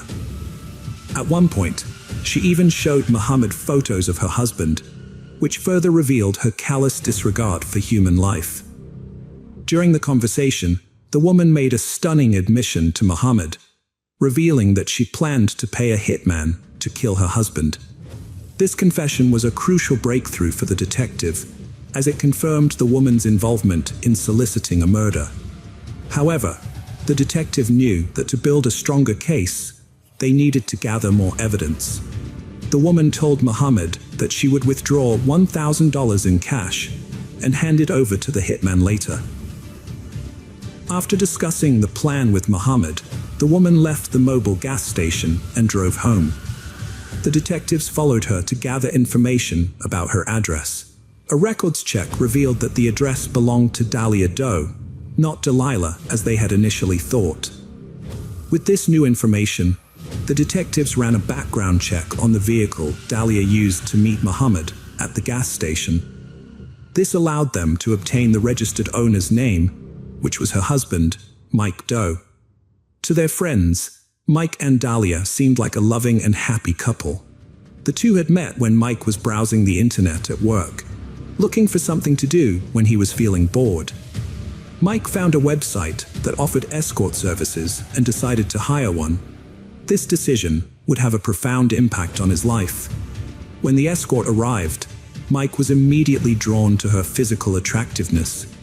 He thought she was exceptionally beautiful, and he felt an undeniable attraction between them. As they spent more time together, they quickly developed a strong connection, effortlessly engaging in friendly conversations over the next few days. Mike and Dahlia's friendship blossomed into a romantic relationship after they spent a weekend together. They quickly realized their feelings for each other went beyond friendship. As a result, they became a committed couple. A few months into their relationship, they stumbled upon an engagement ring store, which led to a conversation about marriage, a topic they had previously discussed. Mike was drawn to the idea of spending his life with Dahlia and decided to purchase a ring, symbolizing his commitment to their future together. Despite their relationship moving quickly, Mike was deeply happy and in love. Before meeting Dahlia, Mike had a troubled past. In 2001, he was sentenced to 2 years in prison in Broward County, Florida, for grand theft, fraud, and false telephone sales. At the time, Mike was struggling with drug addiction and desperation for money, which he later acknowledged was no excuse for his mistakes.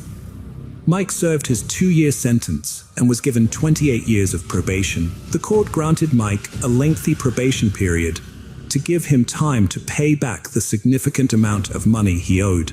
However, when Mike returned home, he was unsure of how he would repay the debt.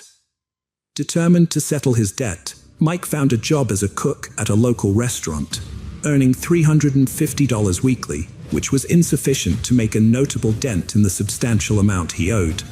To improve his financial situation and secure an early release from probation, Mike sought a better-paying job. A friend offered him an office job near his home, allowing him to transition from cooking to email marketing. As Mike and Dahlia started dating, he eventually confided in her about his probation and the limitations it imposed. Mike explained that he required permission to leave the state while on probation. Dahlia, who had a strong desire to travel, expressed her wish to explore the world with Mike. To help Mike become debt-free, Dahlia offered to provide $91,000 if he paid the remaining balance, enabling them to clear the debt and start the life Dahlia had envisioned. Dahlia, a successful real estate agent, was financially stable and able to help her partner Mike pay off his debt and clear his name. Mike consulted his attorney to understand the process, and the attorney advised him to gather the necessary funds to be released from probation. To facilitate the payment, Dahlia and Mike agreed that she would send the money from her Bank of America account to the attorney. Dahlia informed Mike that she had transferred the funds, but when Mike followed up with the attorney, he was told that the payment had not been received. Mike waited a day and then asked Dahlia about the status of the transfer. However, Dahlia insisted that she had sent the money, leaving Mike frustrated and unsure about what was happening. Mike's concern grew, so he contacted his attorney again, only to be told that they still hadn't received anything. Dahlia claimed to have sent the money to the attorney, but couldn't explain the delay. 2 days had passed since the transaction, but the attorney remained without the funds. Mike asked Dahlia for proof of the transaction, needing the receipt to verify the details. However, Dahlia suspected foul play, suggesting the attorney might have stolen the money. She vowed to find the missing sum, while Mike sought to move past the misunderstanding. Meanwhile, a supervisor at the Bon Beach Police Department reached out to Sergeant Whitey Jean for assistance. Sergeant Jean met with a detective working on Dahlia Deo's case. The detective briefed Sergeant Whitey Jean on the case, revealing that Dahlia wanted to hire someone to kill her husband. The detective explained that Dahlia was waiting for a call from the would-be hitman and asked Sergeant Whitey Jean to pretend to be the hitman and arrange a meeting with her. Sergeant Whitey Jean agreed to help with the investigation and took on the role of the hitman. As the hitman, he contacted Dahlia and demanded a $3,000 advance and the key to her house. The detective had requested the key as part of their plan to make Dahlia believe the murder would happen at her home. However, Dahlia was unhappy about the payment demand and called Muhammad, the informant, to express her concerns. During the call, the detective overheard Dahlia's fears and worried that they might have scared her off. They feared that Dahlia might change her mind and find someone else to commit the crime. On August 3, 2009, Dahlia met with Sergeant Whitey Jean, who was posing as a hitman, in a CVS parking lot. However, Dahlia didn't bring the agreed-upon payment, which led Sergeant Whitey Jean to warn her that if he had to wait until after the murder to get paid, she would need to give him $7,000 in cash up front. Sergeant Whitey Jean explained to Dahlia that he would plan the staged break-in and murder of her husband Mike on Wednesday morning, taking advantage of the recent robberies in the area. He outlined his plan to make it look like a legitimate break-in, shooting Mike twice in the head to make it appear like a robbery gone wrong. Sergeant Whitey Jean also told Dahlia that he would contact her a few days after the murder, as he knew the police would be closely monitoring her activities in the aftermath of the crime. Sergeant Whitey Jean cautioned Dahlia that the delay was essential to avoid raising suspicions and maintaining the operation's secrecy. During their conversation, he gave her multiple opportunities to withdraw from the murder-for-hire plot. However, Dahlia expressed her unwavering commitment, stating she was 5,000% certain about her decision to have her husband killed. Dahlia provided Sergeant Whitey Jean with crucial details, revealing that her husband, Mike, followed a predictable morning routine, walking the dog at a specific time and leaving the house unlocked. This information was vital to the success of the plan. She also told the sergeant that she would create an alibi by going to the gym during the murder, ensuring her absence from the house when the crime would take place. The sergeant instructed Dahlia to arrive at the gym by 6 a.m. and informed her that he would enter her home at 6:30 a.m. After speaking with Dahlia, Sergeant Whitey Jean was taken aback by her extraordinary cruelty, having encountered few individuals in his line of work who exhibited a similar level of ruthlessness. The detective wanted to create a fake crime scene at Dahlia and Mike's home to see how Dahlia would react on the day of the alleged hit. To do this, they needed to know Dahlia's whereabouts. At 5:30 a.m., Dahlia told Mike she was going to the gym, which Mike found unusual since she had never gone that early before. However, he didn't think much of it and continued with his morning routine. The detective kept an eye on Dahlia to make sure she went to the gym and went inside. This confirmed that the plan could move forward.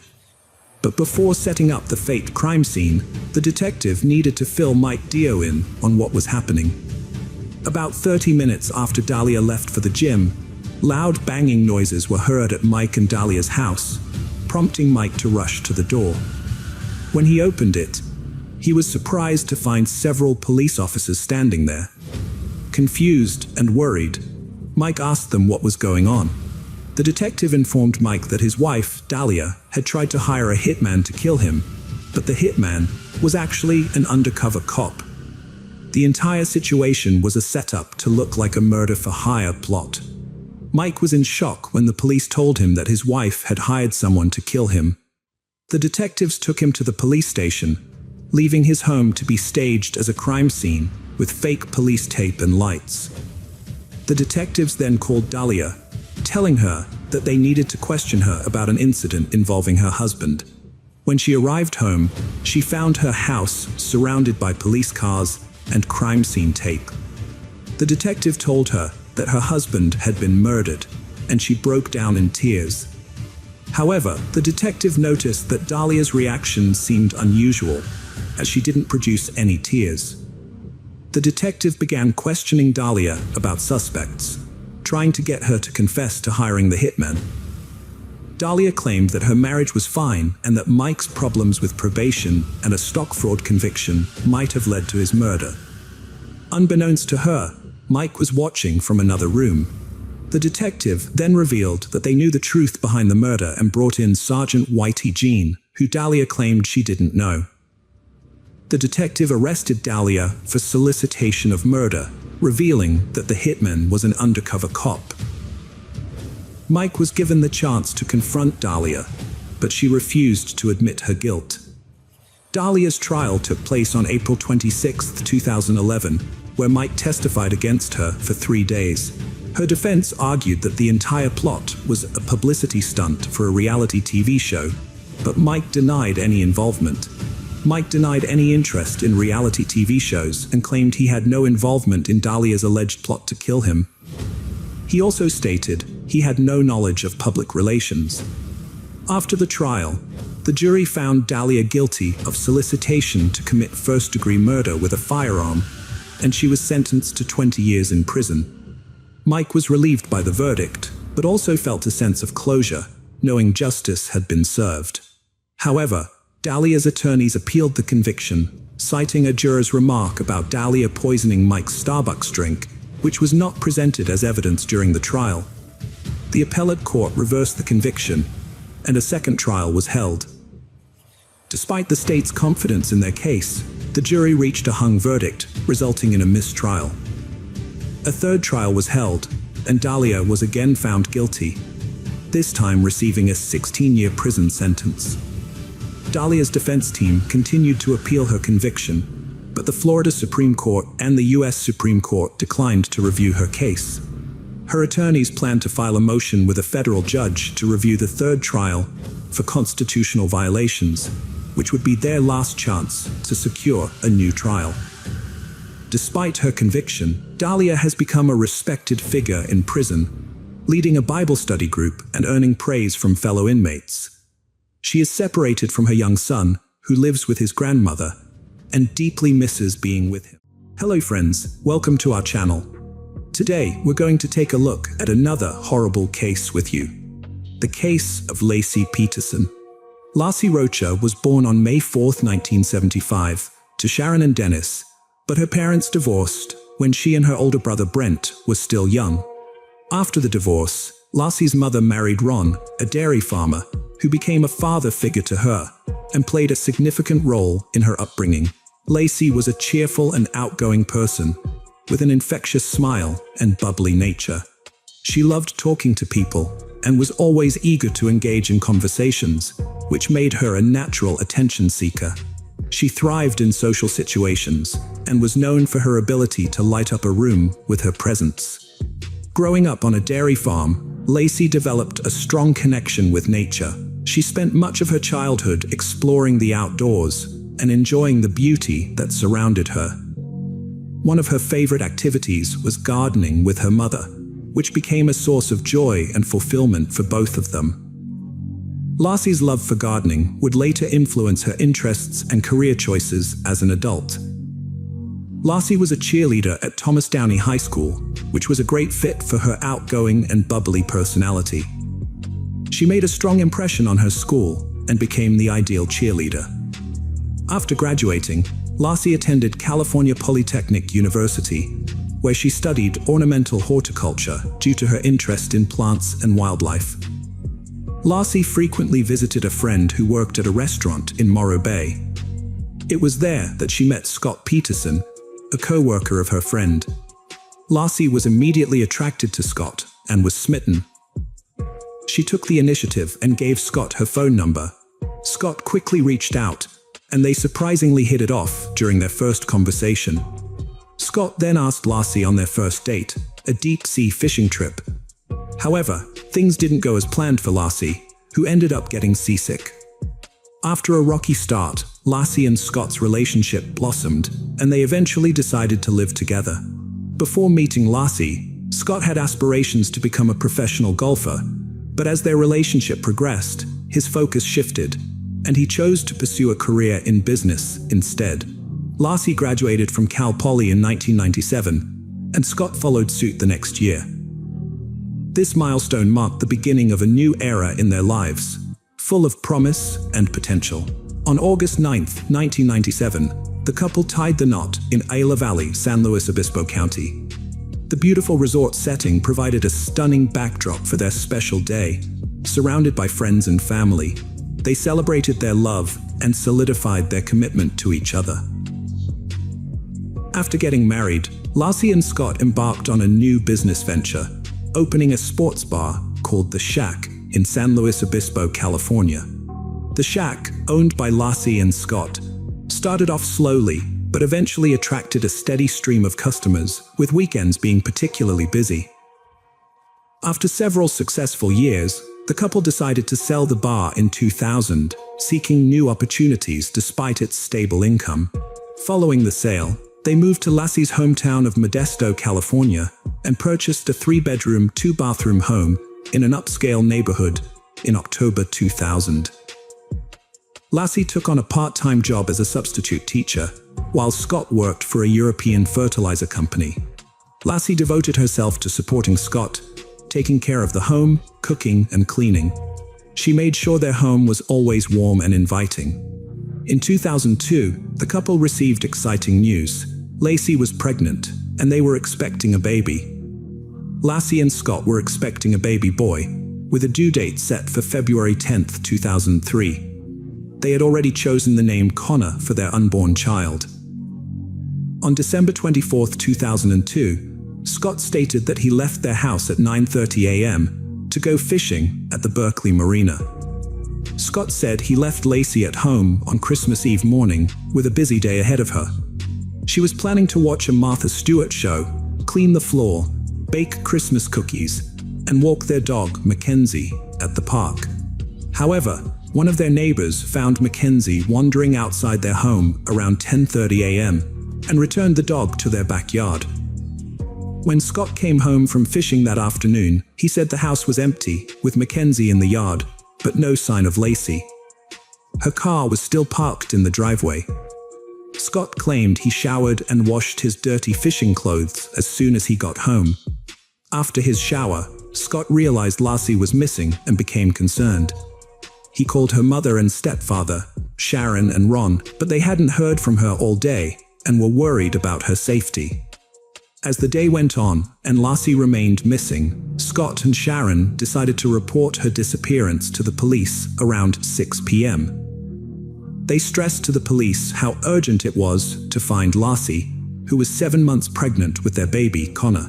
The police then questioned Scott about his whereabouts and activities on the day Lassie vanished. Scott told police he went fishing at the Berkeley Marina, about 90 miles from his home in Modesto, where he lived with his pregnant wife Lassie. However, from the start, police suspected foul play in Lassie's disappearance. Initially, police didn't treat Lassie's case as suspicious after Scott and his mother-in-law filed a missing person report.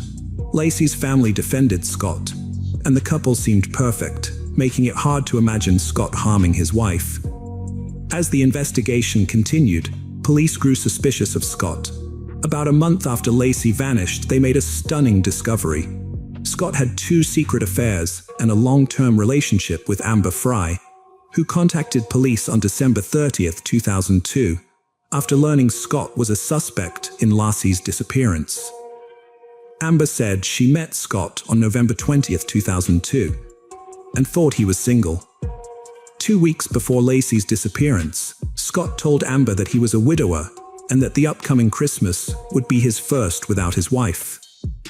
This revelation raised suspicions among the police, who wondered if Scott had already planned to kill his pregnant wife. To gather evidence, the police asked Amber to make a recorded phone call to Scott, hoping to capture a potential confession. The police informed Lassie's family about Scott's infidelities, and it was when they showed Lassie's mother a photo of Scott and Amber together that she became convinced of his guilt. The search for Lassie was highly comprehensive due to the involvement of the police, her loved ones, and numerous volunteers. In the first 2 days alone, more than 900 people participated in the search efforts. During a press conference, a police officer working on Lassie's case raised concerns that she may not have left her house voluntarily on December 24, 2002. Lassie's disappearance sparked widespread media attention, with the tragic and intriguing tale of a beautiful young woman vanishing from her home on Christmas Eve, captivating the public's imagination. As the public sought answers and speculated about her disappearance, the spotlight on Lassie's case intensified.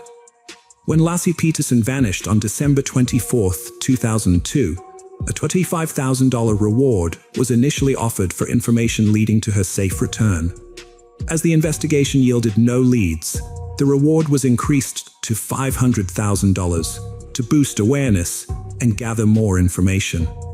To keep Lassie's case in the public eye, posters were prominently displayed in Modesto, California, and a friend's husband created a website to spread the word. Months later, on April 13, 2003, a couple walking their dog in Richmond's Point Isabel Regional Shoreline Park stumbled upon a gruesome discovery in a marshy area. They found the decomposing body of a male infant. The next day, another person discovered the body of a pregnant woman on the east side of the bay's shore, about a mile away from where the baby was found. On April 18, 2003, DNA tests confirmed that the bodies were indeed those of Lassie and her unborn son, Connor. Lassie and Connor were laid to rest at Burwood Cemetery. The autopsy revealed disturbing evidence. The baby had 1.5 loops of nylon tape around his neck and a significant cut on his body. Lassie's autopsy showed even more brutal injuries. 2 cracked ribs, her upper torso hollowed out with internal organs removed, and she was missing her head and limbs. The medical examiner concluded that the baby died in the womb and was expelled from Lassie's body after her death. Investigators from the FBI and Modesto Police Department searched the home of Scott and Lassie, looking for evidence of their involvement in her disappearance. The search turned up several crucial clues, including a hair found in Scott's pliers on his fishing boat. After analyzing the hair, the FBI matched it to Lassie's DNA. In addition to the home search, the FBI also thoroughly examined Scott's truck and warehouse, seeking any evidence linking him to Lassie's disappearance. The FBI searched Scott's boat and found a homemade anchor that he claimed was made from a 90-pound bag of concrete, which he had used to repair his driveway. However, the prosecution believed that Scott had created multiple anchors and used 4 of them to weigh down Lassie's body in San Francisco Bay. The bodies found in the bay were later identified as Lassie and Connor, leading to Scott's arrest near a golf course. Notably, Scott's appearance had changed significantly. His dark brown hair was now blonde. When arrested, Scott's vehicle was found to be packed with various items, including a large sum of cash, survival gear, and camping equipment. The police also discovered 4 cell phones and 2 driver's licenses, one belonging to Scott and the other linked to his brother. This evidence suggested to the police that Scott was attempting to flee the state. Scott's father offered an alternative explanation for the driver's license found in Scott's possession. According to his father, Scott had borrowed his brother's license to get a discount at a golf course. As for why Scott's car was packed, his father claimed it was because Scott was living out of his car to avoid the media, who were camping outside his house at the time. Scott's trial began in June 2004, a year after his arrest. During the opening arguments, the prosecution presented its case to the jury, arguing that Scott had killed Lassie because of his affair with Amber Frey. The prosecution highlighted Scott's suspicious behavior in the days leading up to and following Lassie's disappearance, pointing out inconsistencies in his statements to the police. Scott initially told the police he was fishing on the day Lassie went missing, but later told others he was golfing. The prosecution also noted that Scott asked the police if they had used cadaver dogs to search a park where Lassie was supposed to walk their dog, implying that Scott was aware of the potential crime scene and trying to cover his tracks.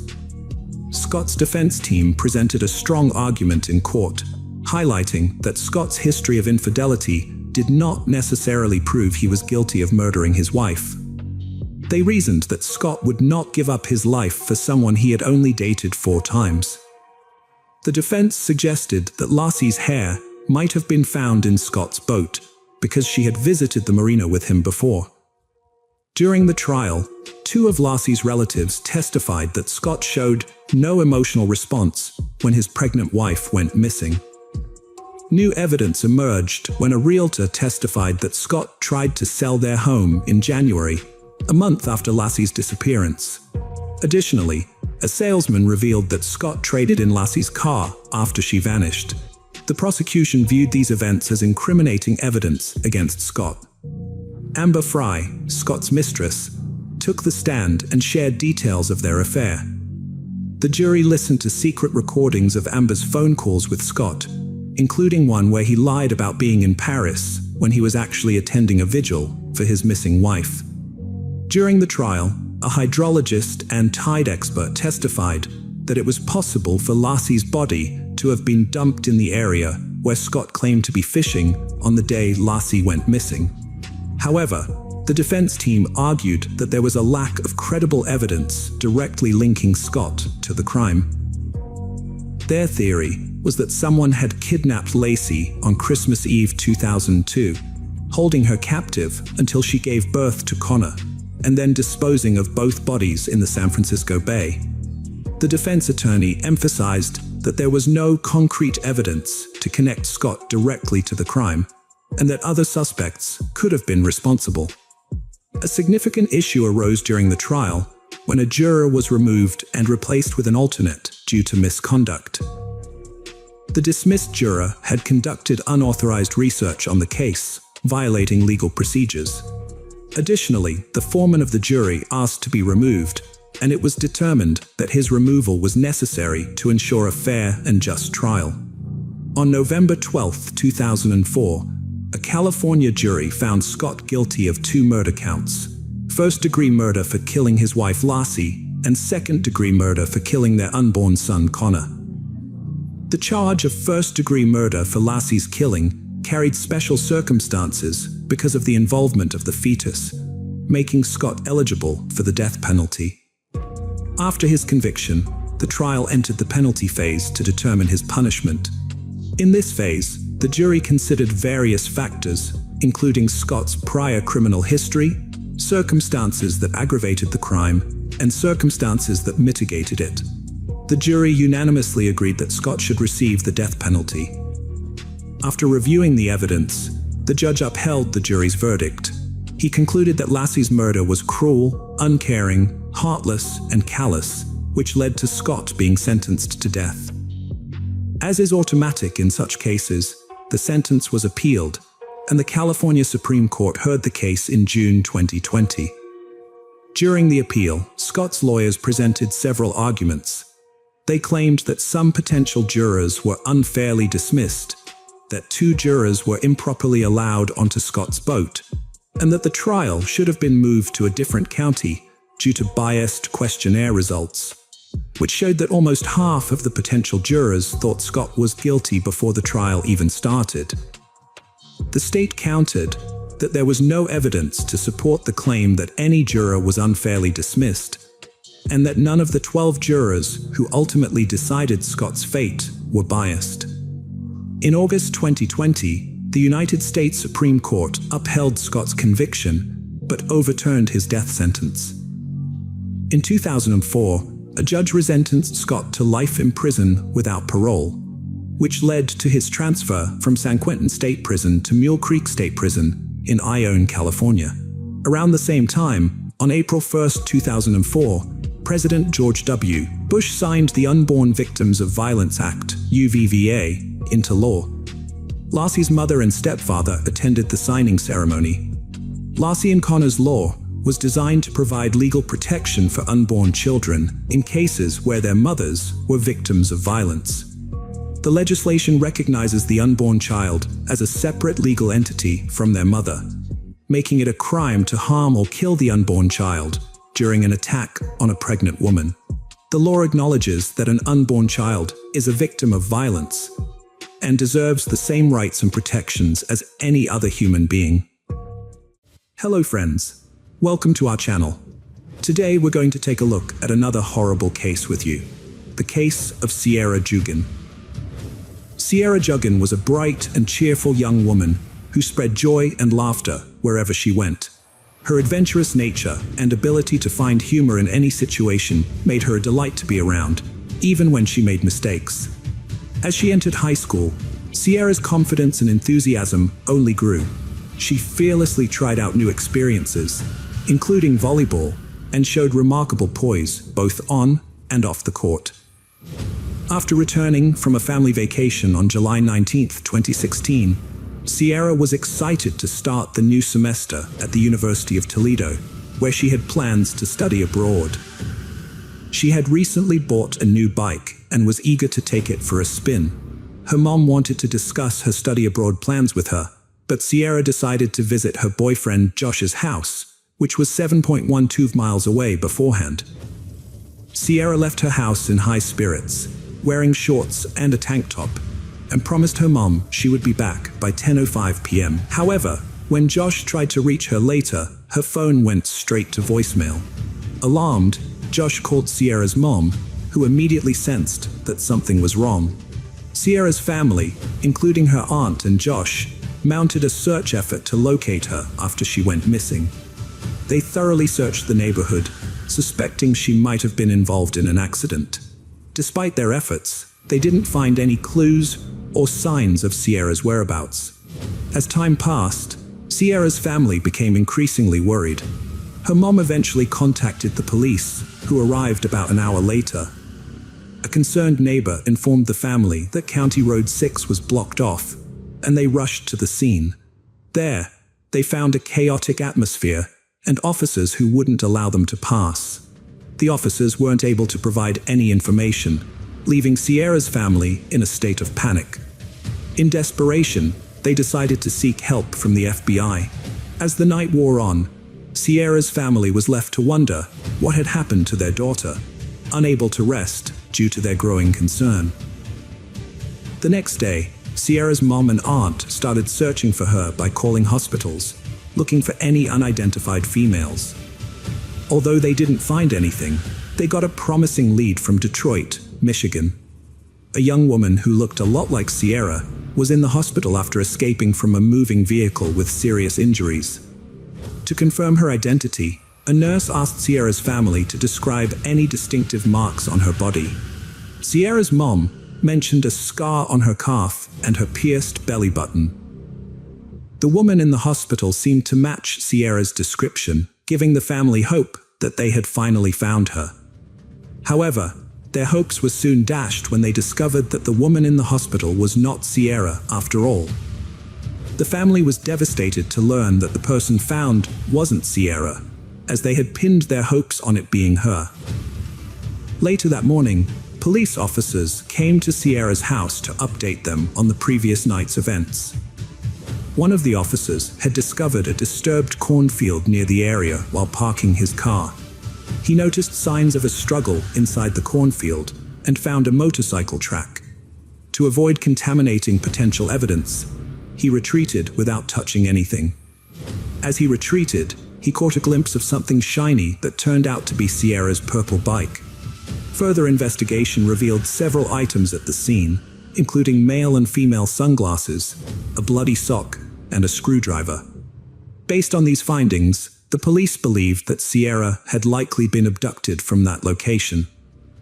Detectives investigating Sierra's disappearance interviewed her friends and family to learn more about her boyfriend, Josh. They found out that Sierra and Josh had been close friends since childhood, starting from when they were just 7 years old. As they grew older, their friendship turned into a romantic relationship in their first year of high school, and they became known for being a happy and adventurous couple.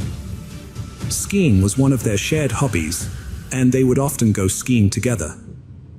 After high school, Sierra went to the University of Toledo, while Josh attended Bowling Green.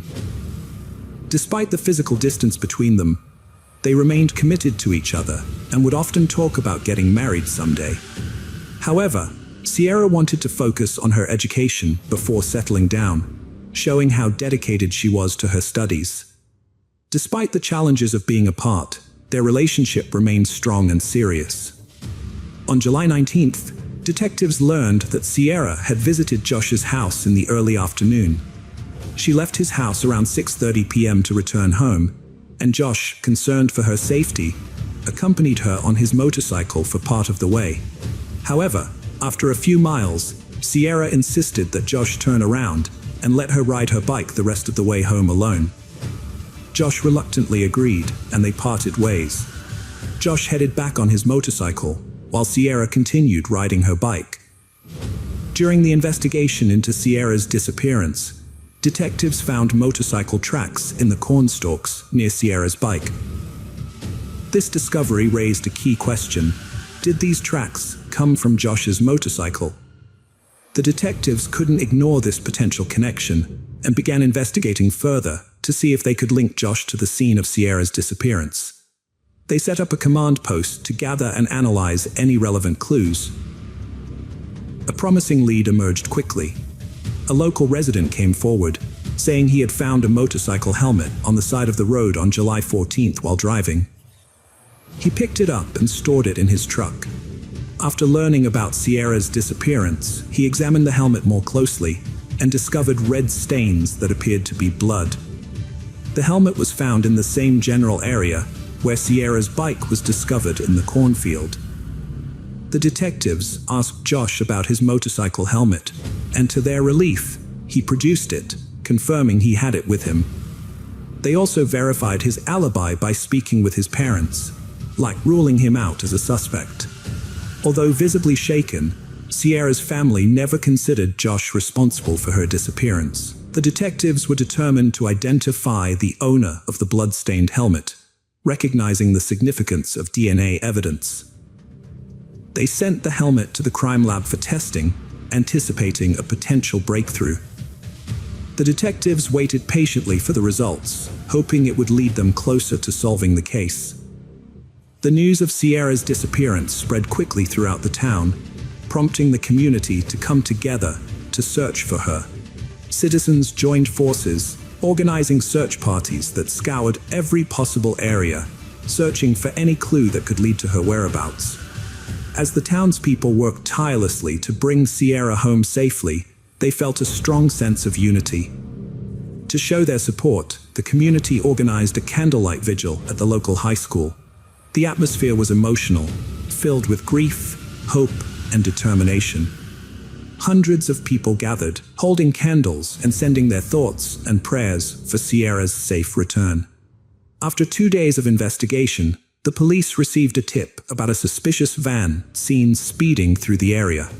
They suspected that Sierra might have been taken in the van, possibly falling victim to sex trafficking. The police received a tip about a license plate number linked to a van that was speeding through the area where Sierra went missing. They interviewed the van's owner, who explained that he had sped up because another vehicle had suddenly approached from behind, possibly a family member searching for Sierra. This had startled him, causing him to quickly leave the area, which may have given the impression that he was involved in Sierra's disappearance. After 48 hours of investigation, the police had no leads on Sierra's whereabouts. As each day passed, her family's hopes of finding her alive were dwindling. The police continued their door-to-door search, which eventually led them to a nearby farm that belonged to James Worley. The farm had several structures, including a house, a trailer, and a large barn. The police questioned James Worley about the day Sierra disappeared, hoping to get any information that could help them find her. To the detectives' surprise, James revealed that he had been riding his motorcycle on the day Sierra went missing. However, he claimed that his bike had broken down, causing him to lose some items, including a screwdriver and his helmet. The detectives were stunned, as these were the same items found at the scene of Sierra's abduction. This revelation raised significant suspicions about James. The detectives were determined to investigate further and questioned James about Sierra's disappearance. They noticed scratches on his face, indicating that he had been involved in a struggle. This discovery only increased their suspicions and raised more questions. They wondered if the scratches were the result of a confrontation with Sierra. The detectives decided to investigate James's background, hoping to uncover relevant information. What they discovered sent chills down their spines. James had a dark criminal history, including a previous attempt to abduct a 26-year-old woman named Robin Garder on July 4, 1989. On that day, Robin was getting ready for a neighborhood picnic, when she decided to go for a bike ride. As she rode, she became thirsty and contemplated returning home. However, before she could make that decision, a car approached from behind and collided with her bike. The impact sent Robin flying into a nearby ditch.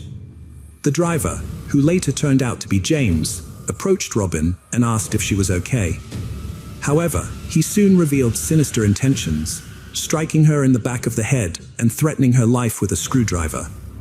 He forced her into his car, attempting to handcuff her. Robin resisted fiercely, preventing him from securing the second cuff. Despite being on the verge of losing consciousness, Robin continued to fight. She screamed for help, but her cries were drowned out by the desolate cornfields.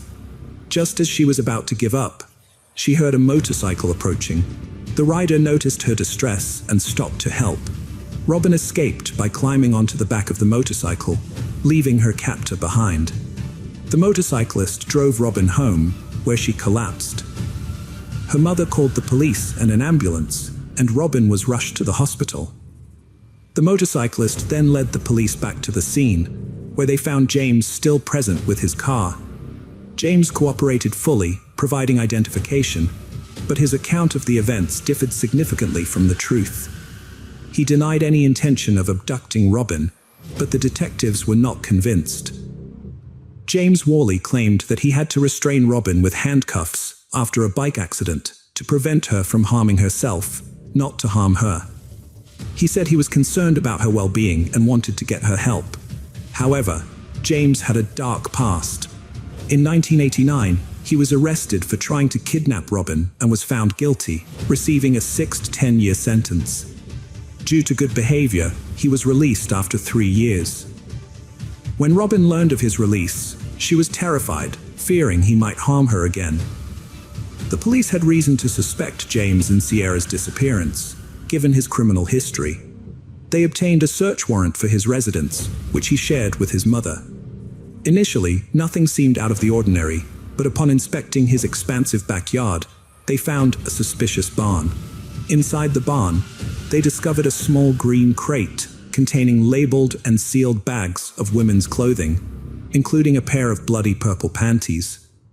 The detectives also found a hidden freezer, air mattress with stains, zip ties, duct tape, and handcuffs. James claimed the items were for a porn business, but the evidence suggested otherwise. The police collected all the items for DNA testing, and the evidence led to James's arrest for Sierra's murder. The investigation continued, with the police searching every inch of James's property, including a pond, which they drained to search for evidence. The question on everyone's mind was, where was Sierra's body? The detectives expanded their investigation to the attic's front insulation and neighboring properties, recognizing that evidence might have been dispersed beyond James's property. They thoroughly explored all leads. A farmer reported a suspicious area in his field where the corn seemed matted down, with a nearby mound of dirt that resembled a potential grave. The farmer's concerns were heightened due to the ongoing search for Sierra, so he quickly contacted the police. The police responded promptly, noticing a fresh pile of dirt that fueled their suspicions. They carefully processed the area, avoiding potential evidence disturbance. Despite their thorough search, no clues were found regarding Sierra's whereabouts. The detectives then searched adjacent farms using drones and helicopters to cover more ground. They soon discovered a mound of dirt with freshly matted corn, with trained dogs indicating a potential crime scene. As they dug, they made a grim discovery: human remains, later confirmed to be Sierra's body. Tragically, her hands were bound behind her back, and her feet were tied to handcuffs. An object was lodged in her mouth, restricting her airway, which ultimately led to her death. The devastating news was delivered to the Sierra family that night. The family was overwhelmed with grief, and their sorrow was palpable. 1 month after the abduction and murder, James Worley was indicted on 19 counts, including kidnapping and aggravated murder. 2 years later, Worley stood trial, pleading not guilty despite overwhelming evidence. The state presented a terrifying story over 8 intense days, and the jury deliberated for 6 hours before finding Worley guilty on all counts related to Sierra's murder. The sentence imposed was death. Hello friends, welcome to our channel. Today we're going to take a look at another horrible case with you. The case of Jamie Melgar. Sandra Melgar often lies in her small prison cell, reflecting on the unexpected turns her life has taken. She never imagined she'd become a widow and a suspect in her husband's murder. A year and a half after his tragic death, a grand jury indicted her. And nearly 5 years later, a jury convicted her based solely on circumstantial evidence. There was no clear motive or physical proof linking her to the crime. Since her husband's passing, every day has been a living nightmare for Sandra, now 59. Sometimes, she still expects to go back home and catches herself wanting to share things with him, only to remember he's gone. In a recent interview, Sandra's blue eyes were red and puffy from crying. She said with tears streaming down her pale cheeks that it didn't feel like he was really gone and that it was like he was just away on a trip. She paused, then continued that she tried not to dwell on it and knew she would see him again. For the past 10 months, Sandra had been imprisoned at the William P. Hobby Unit, a women's prison in the Texas countryside. Sandra maintains contact with her friends and family, many of whom still believe she is innocent. Despite the difficulties of communicating in a noisy prison environment and her soft voice, she regularly talks to her daughter, Elizabeth Liz Melgar Rose. Sandra also writes letters to her friends, who keep her updated about her Pomeranian, Lola, who was at home on the night of the incident. Thanks to the efforts of one of her closest friends, Sandra gets to spend a couple of hours with a rotating group of friends and family every weekend. Her daughter Liz is her biggest supporter, acting as her spokesperson and passionately arguing that her mother's imprisonment is a grave injustice that has deprived her of both parents. Liz mentioned that she had never seen her mother so broken and devastated, and that she had never been able to recover from that. Sandra's husband Jamie met a tragic end on December 23, 2012. Sandra has no memory of that night, which has raised suspicions among investigators. However, she maintains her innocence, insisting she did not commit the crime. As Sandra sits in her prison cell, her thoughts often go back to the evening of their 32nd wedding anniversary, on December 23, 2012. That night, she and Jamie had celebrated together. Later, she was awoken by their barking dogs to find herself bound and gagged on the closet floor, her head throbbing and her body aching.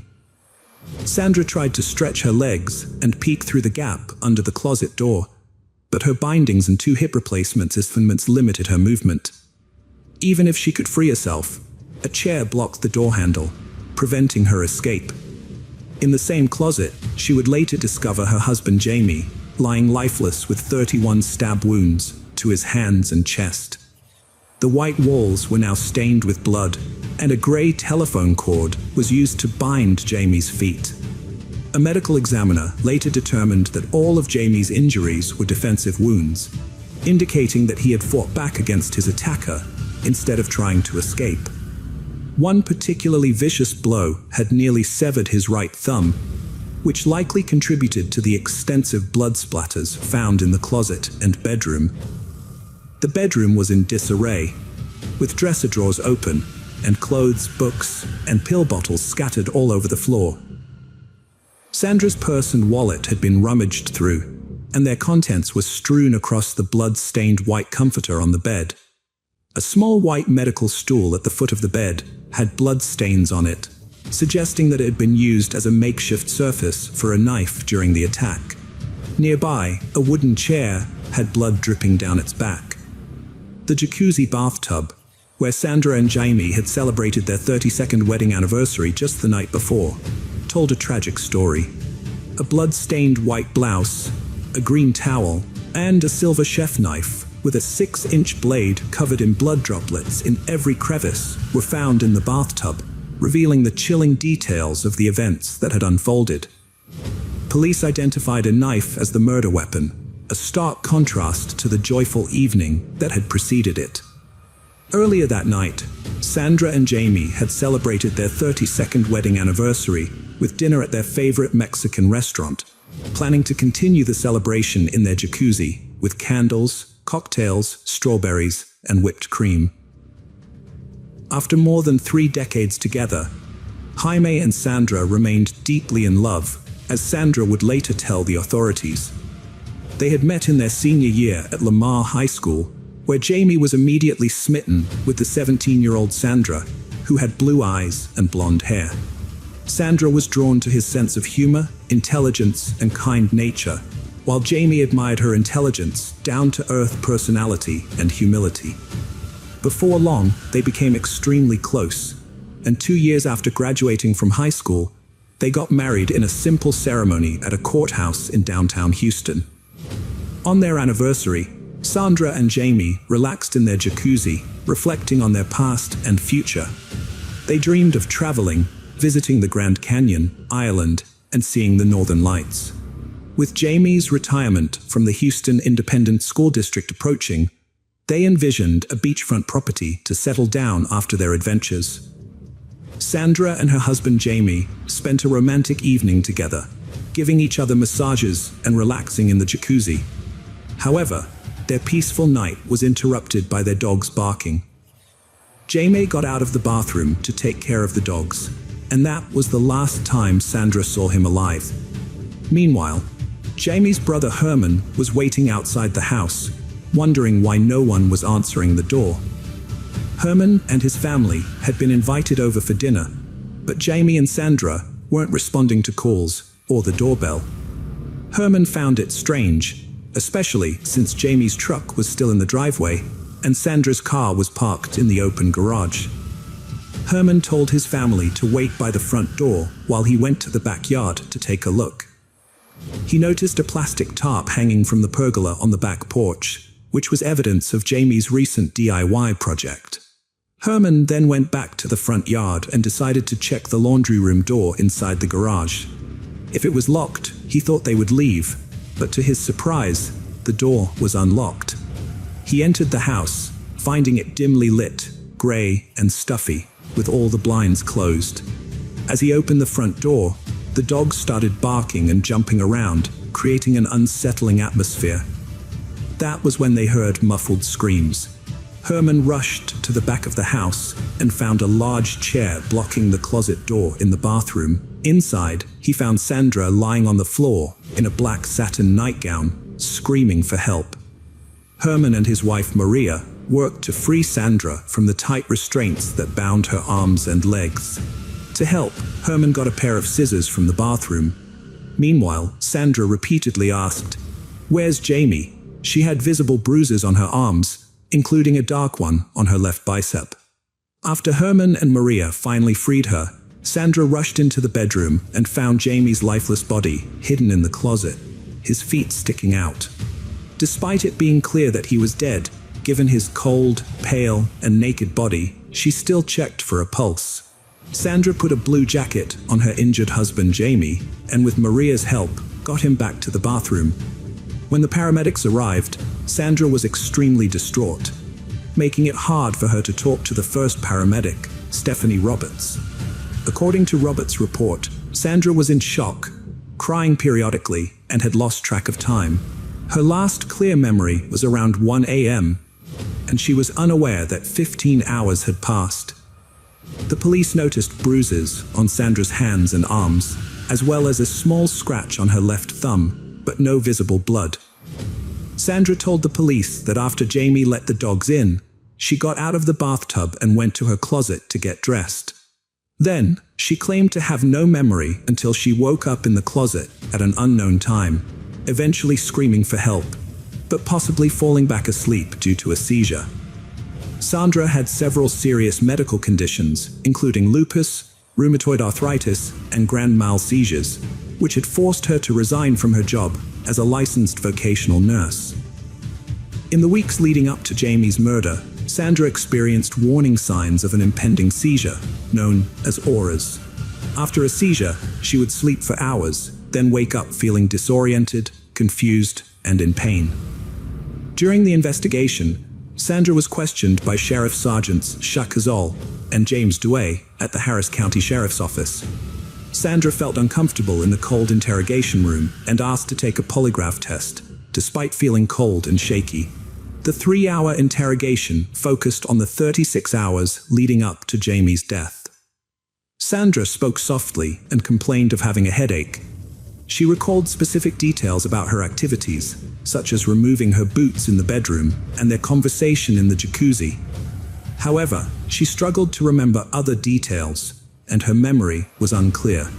Sandra initially said Jamie had left her alone for 15 minutes to let the dogs in before she got out of the jacuzzi. Later, she thought it might have been around 5 minutes. She admitted to being bad at keeping track of time and was just making guesses about the timeline.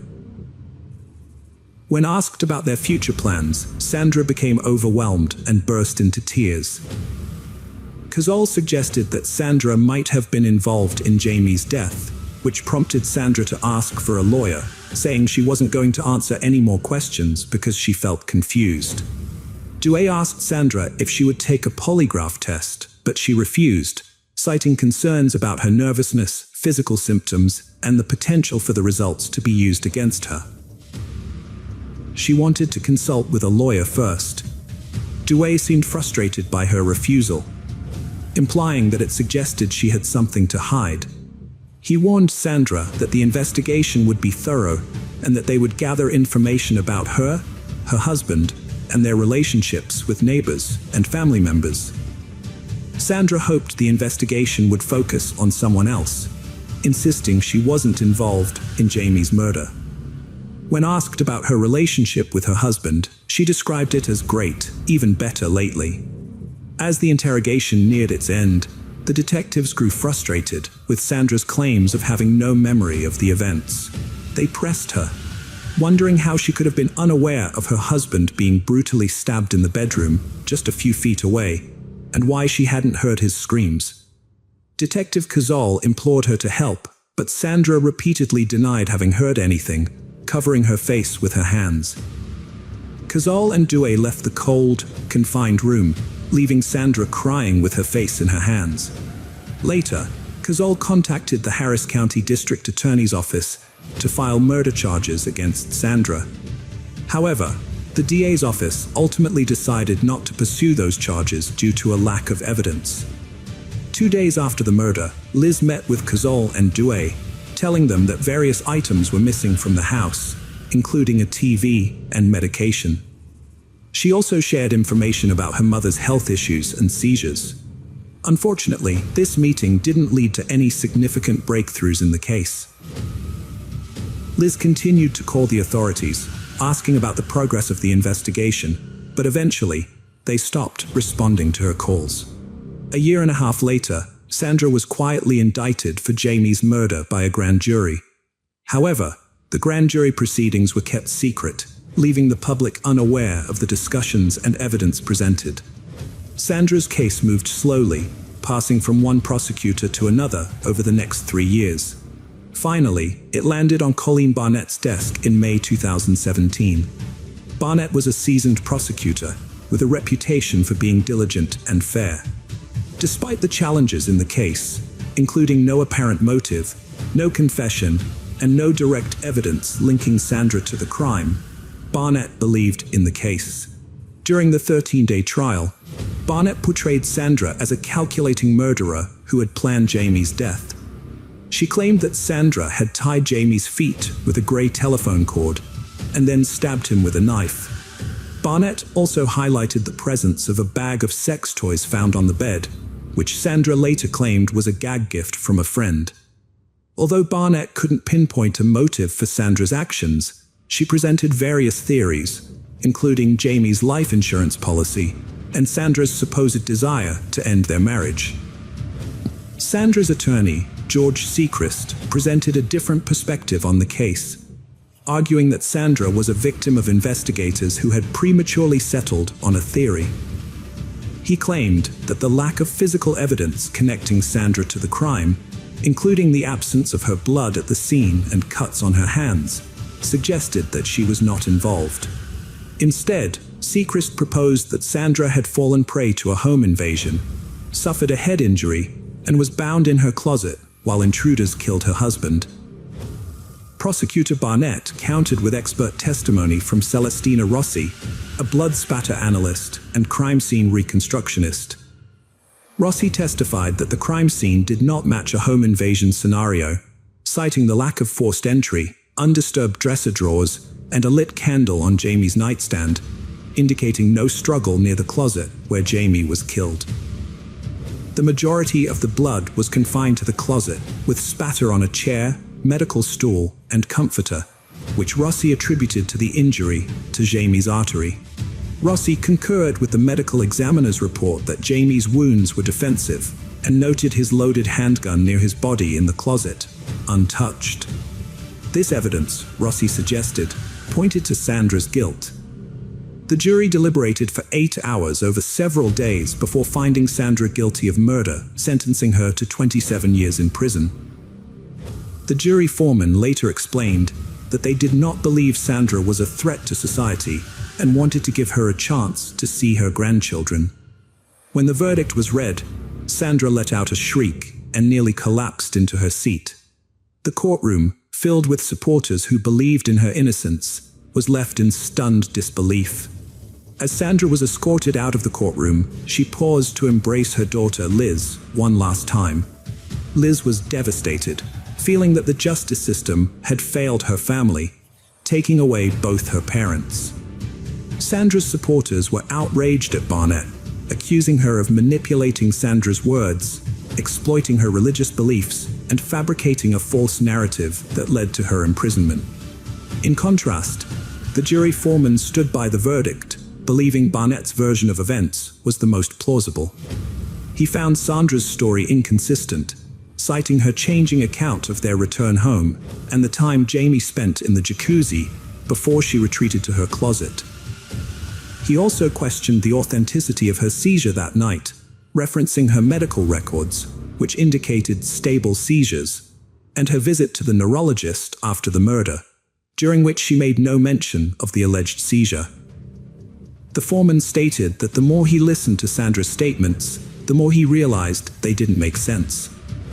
He believed the evidence pointed to her guilt, but acknowledged that the jury could be wrong. A month after the verdict, Sandra's lawyer, Seacrest, filed a motion for a new trial, arguing that the investigation was inept, and the prosecution's case was built on conjecture and hypotheses with no solid evidence. Seacrest contended that Sandra was innocent, but Judge Johnson denied the motion, setting in motion a potentially lengthy appeals process. Sandra, seated behind a glass partition, maintained her innocence, softly asserting that she did not kill her husband. When asked who might have committed the crime, she replied, "I wish I knew." She clings to hope for a future release, whether through a successful appeal or parole, which she will be eligible for in 2031, when she will be 71 years old. Hello friends, welcome to our channel. Today we're going to take a look at another horrible case with you, the case of Tina Watson.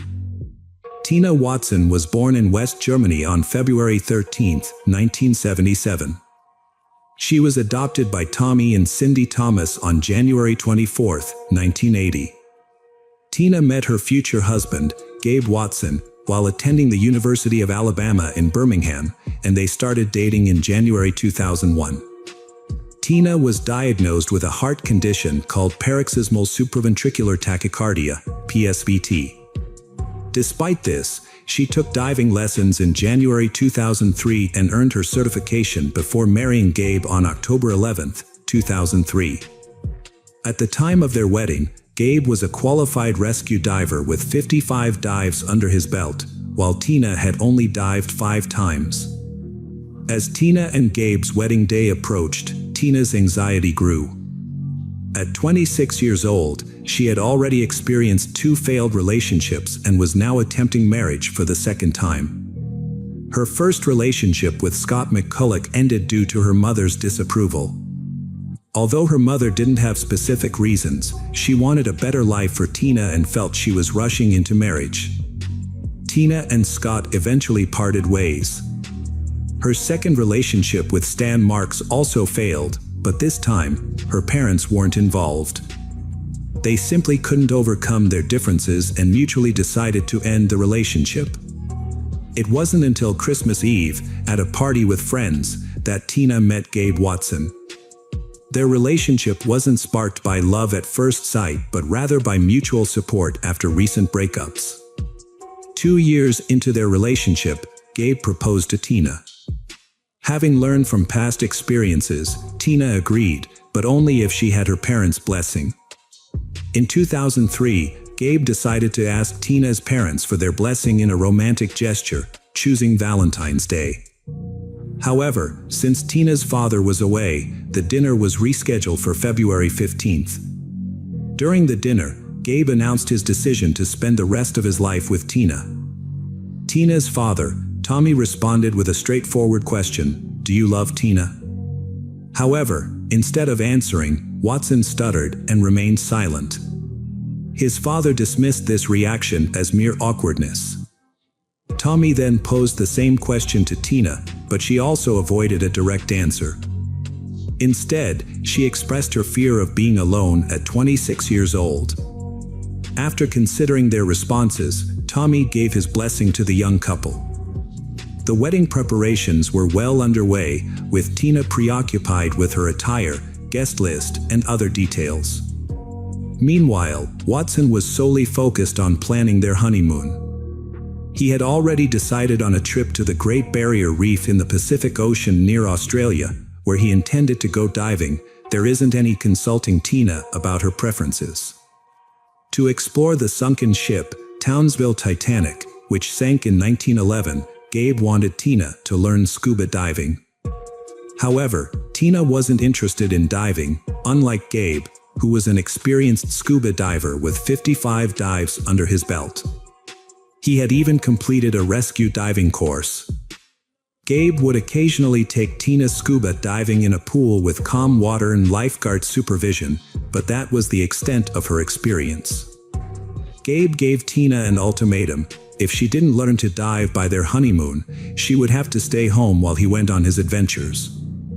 Gabe took out a loan to buy Tina her own diving equipment and pay for her lessons. However, Tina's first instructor was unimpressed with her skills and warned Gabe that she wasn't suited for open ocean diving. Gabe was furious and refused to listen, accusing the instructor of being a poor teacher and discontinuing the classes.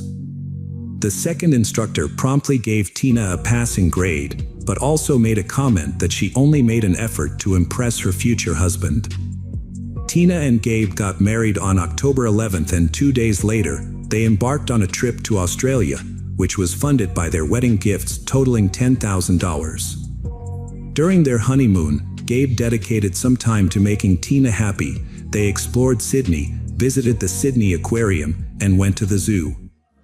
Although Tina was initially excited, her mood changed as they approached their visit to the Great Barrier Reef. On October 21st, they traveled to Townsville and boarded a boat in the evening, heading to a renowned destination popular among divers.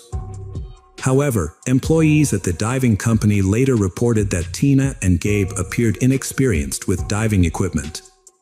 Despite Gabe having completed diving courses and having some experience, he seemed uncertain about the equipment, handling it as if it were his first time. Before diving, Gabe assisted Tina in passing the required exam, which typically should be conducted individually. When the instructor offered Tina assistance underwater, she declined. The dive log noted a strong current that day, a crucial detail in the events that unfolded. As they prepared for the dive, Gabe helped Tina with the equipment they had purchased in the US. He rented an 11-liter tank for himself but chose an 8.5-liter tank for Tina, a volume considered small and potentially hazardous given her limited experience. Initially, the dive to the Townsville Titanic wreck was not possible. Tina needed an additional air tank, which stopped her from reaching the required depth. Furthermore, Gabe's underwater computer was not working. The computer calculates the needed diving and ascent speeds and shows the oxygen levels in the cylinders. After returning to the boat and resolving the computer issue, they attempted the dive again. The wreck was located 49 feet below the surface, and Tina was the first to descend, with Gabe following closely behind. According to Gabe's account, everything seemed normal at first. However, at some point, Tina stopped, began waving at him, and then signaled that she wanted to ascend. Gabe immediately recognized that she was panicking, which was not an uncommon occurrence for her. As they were already halfway to the surface, Gabe decided to calm Tina down and maintain their current depth for a while, rather than continuing the dive, allowing her to psychologically adjust to the pressure.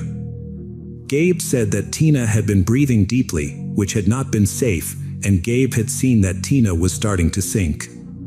Gabe had attempted to grab her belt to keep her afloat, but Tina had swung her arm forcefully, knocking his mask off. As Gabe had quickly put his mask back on, Tina had drifted further away. Gabe had tried swimming towards her but had been unable to reach her. Gabe had then made the decision to return to the surface to seek help from the lifeguards. During his ascent, Gabe had met 2 other swimmers, but despite his attempts to signal for help, the swimmer had ignored him. It's worth noting that there were 2 Asian men in the vicinity, but neither corroborated Gabe's account of seeking help. Subsequent police analysis of underwater computer readings revealed that Gabe had indeed attempted to swim after his wife for a short while before giving up. However, his ascent to the surface was controlled, as he stopped at each designated depth level as instructed. Other divers at the scene claimed that Gabe had sufficient opportunity to rescue his wife, but failed to act. The incident occurred early in the dive, and Gabe had enough oxygen to swim to the bottom and back to the surface. Rescuers on the ship responded quickly, locating Tina's body at a depth of 82 feet. Despite their efforts, including 40 minutes of artificial respiration on the deck, Tina was pronounced dead. Witnesses reported that Gabe kept his distance from his wife's body, appearing indifferent to the situation, and even exhibiting carefree behavior such as smiling with other passengers on the way to shore, which he later denied in court. The autopsy results for Tina revealed some inconsistencies. Although there were no obvious signs of a violent death, there were bruises on her neck and blood in her nostrils. However, these findings are not unusual given the 82-foot depth at which her body was discovered. Toxicology tests showed no alcohol in her system, but high levels of ibuprofen and paracetamol, which are commonly used to treat seasickness. A small amount of fluid was found in her lungs. The official cause of death was listed as drowning, but it is possible that she was already oxygen deprived before succumbing to drowning. Tina's diving gear was inspected by the Australian Water Police, but no issues were found. Initially, the police could have dismissed the incident as an accident caused by an inexperienced diver neglecting safety protocols, a sadly common occurrence. However, there were some suspicious aspects to the case, such as the inconclusive autopsy results. Additionally, Watson's unusual behavior, as reported by the diving team, didn't align with the expected actions of a grieving husband. These inconsistencies made it difficult to close the case, leading to a prolonged investigation. Gabe began to suspect that the detectives were investigating him. Furthermore, Tina's parents refused to accept the incident as a tragic accident and sought to hold their son-in-law accountable, either for their daughter's death or for failing to assist her. The police observed that the suspect, Gabe, was in a state of shock. He displayed erratic behavior, crying and laughing uncontrollably, and twitching nervously. Gabe requested to call his father and complained of ear pain. He also begged his father to inform his wife's parents about the tragic event. Later that night, Gabe was released from police custody. He proceeded to the yacht owned by the company that had organized the diving trip to the reef.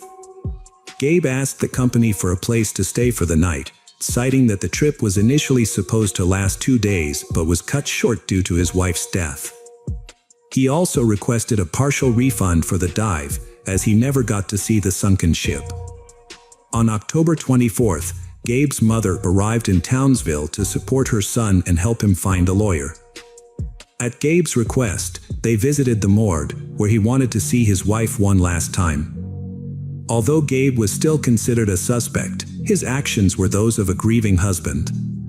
He cried, held his wife's hand, and begged for her forgiveness, unaware that a police officer was standing outside, recording his actions on a tape recorder. Detective Lawrence questioned Gabe in court about his earlier statement next to Tina at the morgue, "I didn't mean to hurt you." Lawrence sought clarification on what Gabe meant by it. Gabe had been traveling home with his wife's body and had a layover in Oakland. During this time, he sought medical attention for a sore ear and was held for evaluation at the airport. The investigation suggested that Gabe did this to avoid meeting Tina's father. However, it was revealed that ear problems are common among divers, which may have explained Gabe's condition. At Tina's funeral on November 5th, Gabe met with his father-in-law, Watson. In a visible gesture, Gabe removed his wife's wedding ring and placed it on his finger, covering his own ring. He also removed her earrings and handed them to Watson. After this encounter, the Thomas family did not interact with Gabe again that day. Later in the trial, Gabe was questioned about removing his wife's jewelry during her funeral. He simply smiled and shrugged, seemingly unwilling to confirm or deny it. Those who knew Gabe had mixed opinions about his character. Some found him to be kind and amusing, while others considered him cruel and controlling. However, they all agreed that Gabe and his wife, Tina, appeared unhappy together. Tina's friends corroborated what she had shared with her father at a family dinner on February 15th, that she had married Gabe out of fear of being alone and that this decision ultimately led to her demise.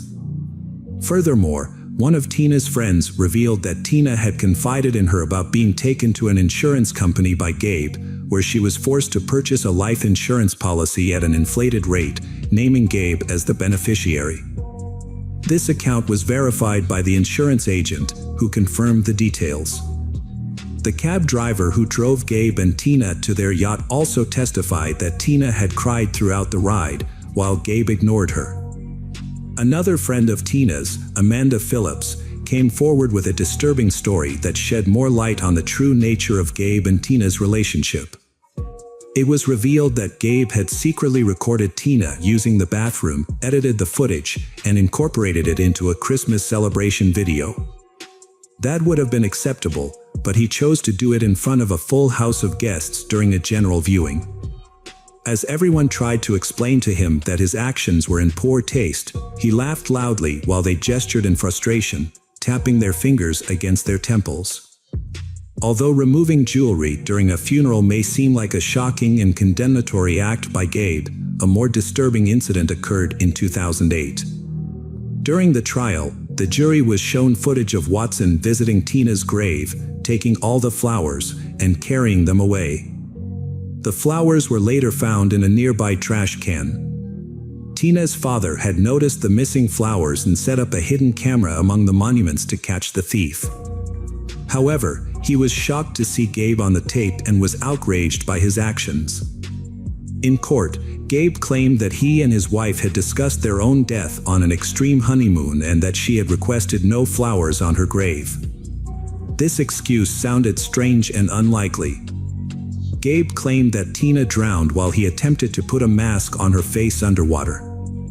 However, it was later revealed that this was impossible without an additional air source, which in this case was Tina's oxygen supply. In November 2008, Australian authorities arrested Gabe.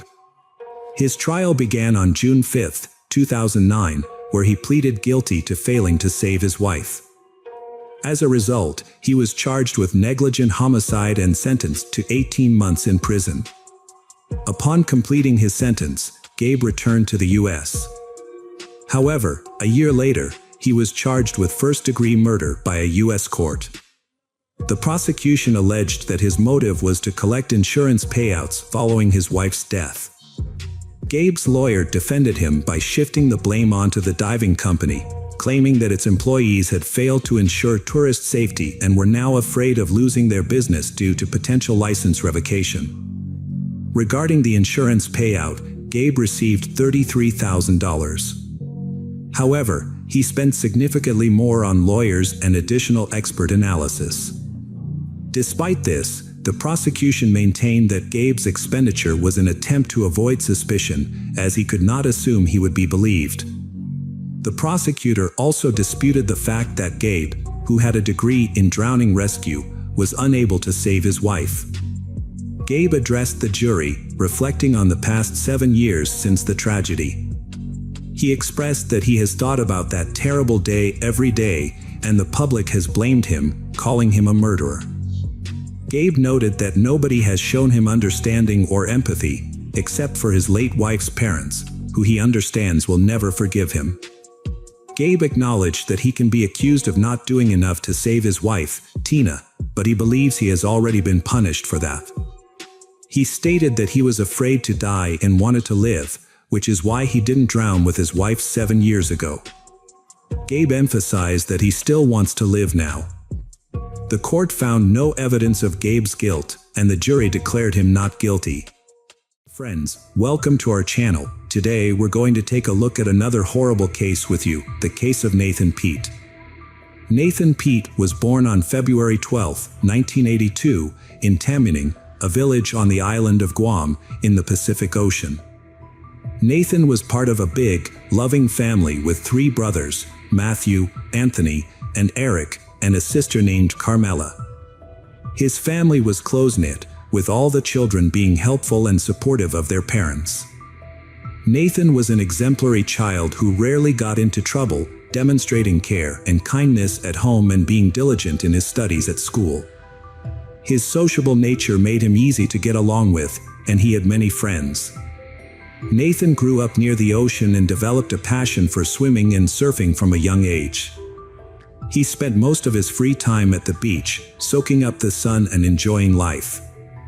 It was during his time at South High School that he met his future wife, Michelle Antonakos.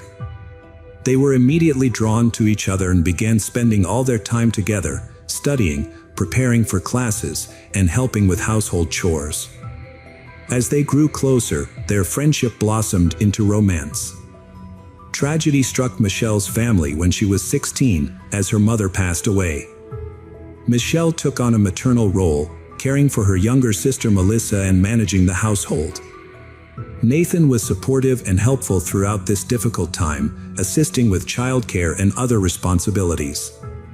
After graduating in 2000, Nathan proposed to Michelle, and she happily accepted. Due to financial constraints, they decided to forego a traditional wedding and instead moved in together with the blessing of their parents to start building a life together. Nathan got a job as a receptionist at a local hotel, earning a decent income. Like many young people, he and his partner Michelle were ambitious and had big plans for their future. They wanted their own home and independence. When their son Dion was born, Nathan's income was no longer enough to cover their expenses. To provide a better life for his family, Nathan decided to join the Air Force. After completing his training, Nathan was assigned to Elmendorf Air Base in Anchorage, Alaska. Although Michelle was left to care for their baby alone, the family's financial situation improved. Eventually, they were able to build their own home, where their second child, a daughter named Niara, was born. Nathan's military career took off, and he was able to provide for his family's needs. 6 years after getting engaged, Nathan and Michelle finally had a big wedding, achieving their long-held dreams. In 2006, Nathan was transferred to the Davis-Monthan military base in Arizona, where he was promoted to lead a team responsible for loading weapons onto a 10 Thunderbolt attack aircraft.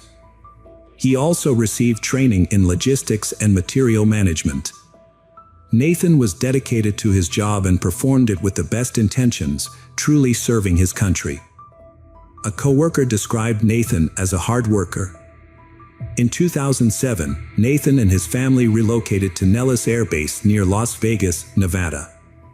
There, he took on a new role as a junior officer in charge of the supply section for combat aircraft maintenance. As Nathan's career grew, so did his family. He and his wife, Michelle, had 2 more sons, Drawn and David. Because Michelle fell in love with Las Vegas, and Nathan wanted to make her happy, so he chose a house in Las Vegas that's spacious and bright, house perfect for their large family. Initially, Michelle was overjoyed with the surprise, but as time passed, their expenses began to exceed Nathan's earnings, causing their financial happiness to dwindle. Financial struggles strained Nathan and Michelle's relationship. To improve their situation, Nathan enlisted in the military, despite the U.S. being at war with Iraq. His 6-month deployment led to significant financial improvements, bringing him a sense of satisfaction. After a brief rest, Pete returned to Iraq, leaving Michelle to care for their 4 children. The weight of this responsibility, combined with Nathan's prolonged absences, took a toll on Michelle's mental health. She became anxious about being alone and struggled to cope with a reduced standard of living. To alleviate her worries, Michelle started working at a corporate credit card telemarketing firm and attended an aesthetics school to develop her skills.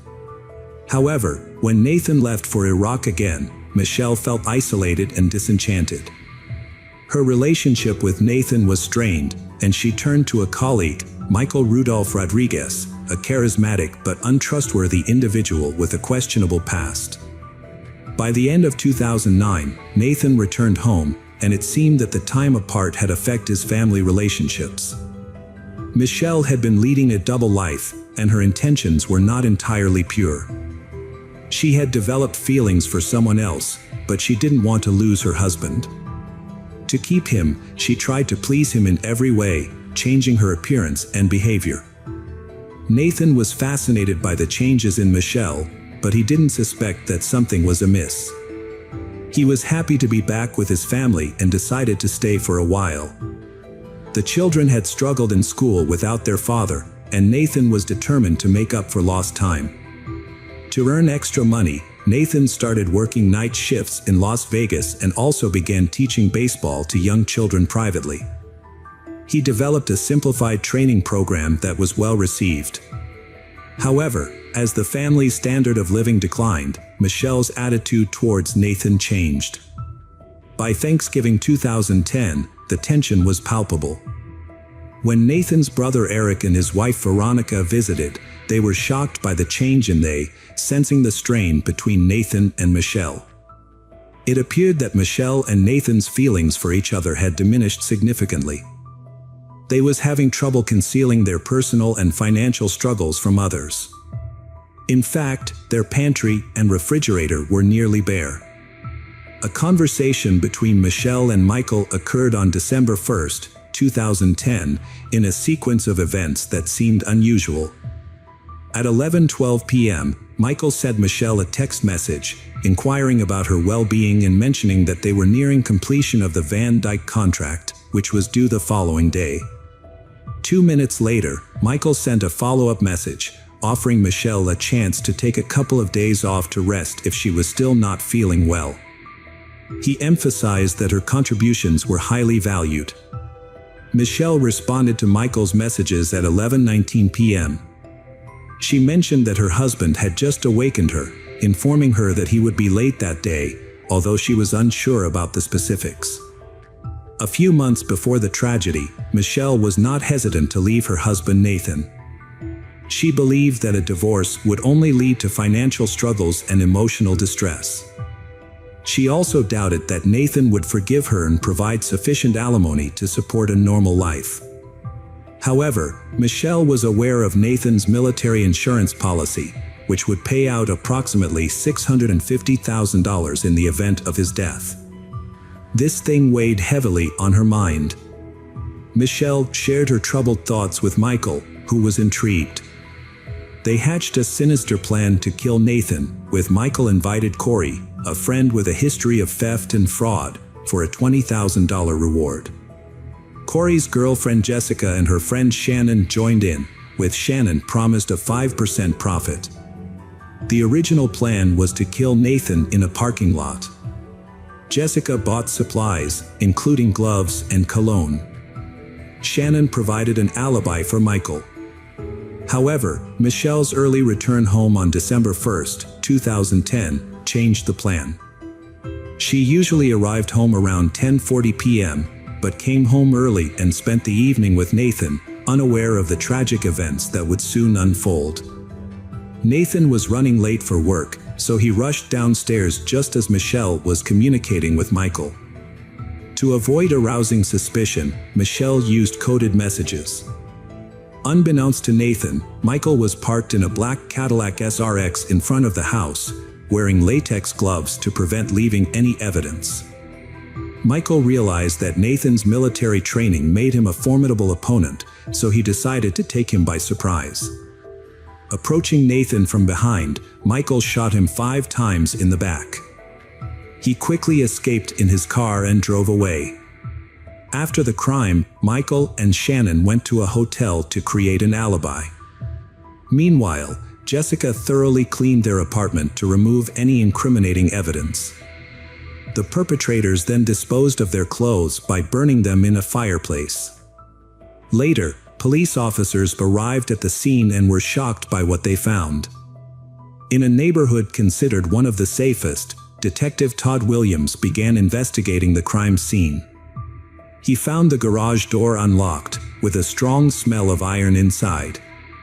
Blood was splattered on the walls, car, and floor. Nathan's uniform, keys, and wallet were still intact, with no valuables missing. Given the lack of missing valuables, the police ruled out robbery as a motive for the murder. Detective Laurie Anderson spoke with Michelle, the victim's wife, after examining the scene. Michelle mentioned the family's financial struggles, sparking ideas for the police. They wondered if Nathan was hiding something, such as a gambling addiction or affair, which could have motivated the attack. The evidence suggested Nathan was deliberately targeted.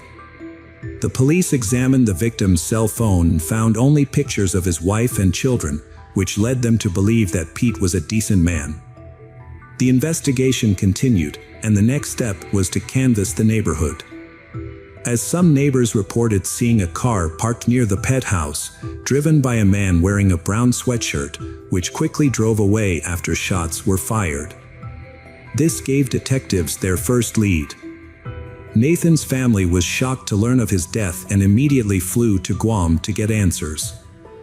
His mother, Carmelita Pett, was devastated and cried the whole way.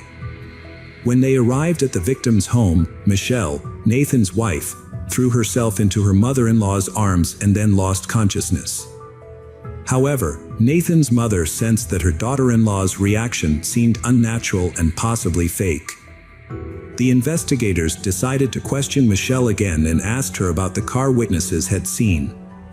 Unexpectedly, she mentioned that her colleague, Michael Rodriguez, had a similar car.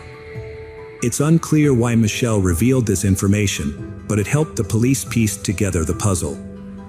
It was later determined that Michelle had inadvertently revealed the truth, or perhaps the perpetrator's plan was flawed from the start. Detectives investigated Michael's identity and discovered he had a criminal record, which raised suspicions. They brought him in for questioning, and he responded calmly. According to Michael, on the day of Nathan's murder, he went shopping at a supermarket around 9 p.m. and met a woman named Shannon. They had a long conversation and decided to continue their acquaintance in a hotel room. Michael claimed they arrived at the hotel around 11 p.m. To verify Michael's alibi, the officers contacted Shannon, who confirmed their romantic encounter. However, the detective had doubts, so they decided to examine Michelle's phone records. Specialists recovered the correspondence between Michelle and Michael, which showed they had been communicating for a year. Their conversation on the day of Nathan's murder seemed suspicious, as they discussed a contract with someone named Van DJK in a cryptic manner, suggesting they might have been planning the crime.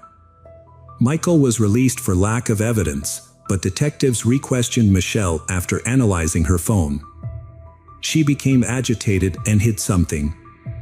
As investigators pushed for more information, Michelle confessed to planning Nathan's murder with Michael, her lover, for insurance payouts. However, messages revealed her guilt, including a smile emoticon after Nathan's death. Meanwhile, Shannon told police that Michael's account of the attack was truthful. She admitted that she originally cooperated with him, but later surrendered to the police when she felt exploited and feared for her own safety. Hotel security footage supports her claim, revealing that Michael and Shannon arrived at the hotel at 11:40 p.m., which disputes Michael's initial statement that they arrived at 11 p.m. Detectives discovered Corey's involvement in the case after a key witness came forward. Although Corey had consistently denied any involvement, Jessica eventually revealed her role in the sinister plan. Michael Rodriguez, Corey Hawkins, Jessica Austin, and Michelle were arrested on December 8, 2010, and held without bail. Due to concerns about her mental health, Michelle was placed under surveillance to prevent a potential suicide attempt. In Clark County District Court on January 4, 2011, the 4 defendants were formally charged with conspiracy to commit murder and robbery with a firearm, as well as murder with a firearm. Michael and Corey faced additional charges of firearm possession.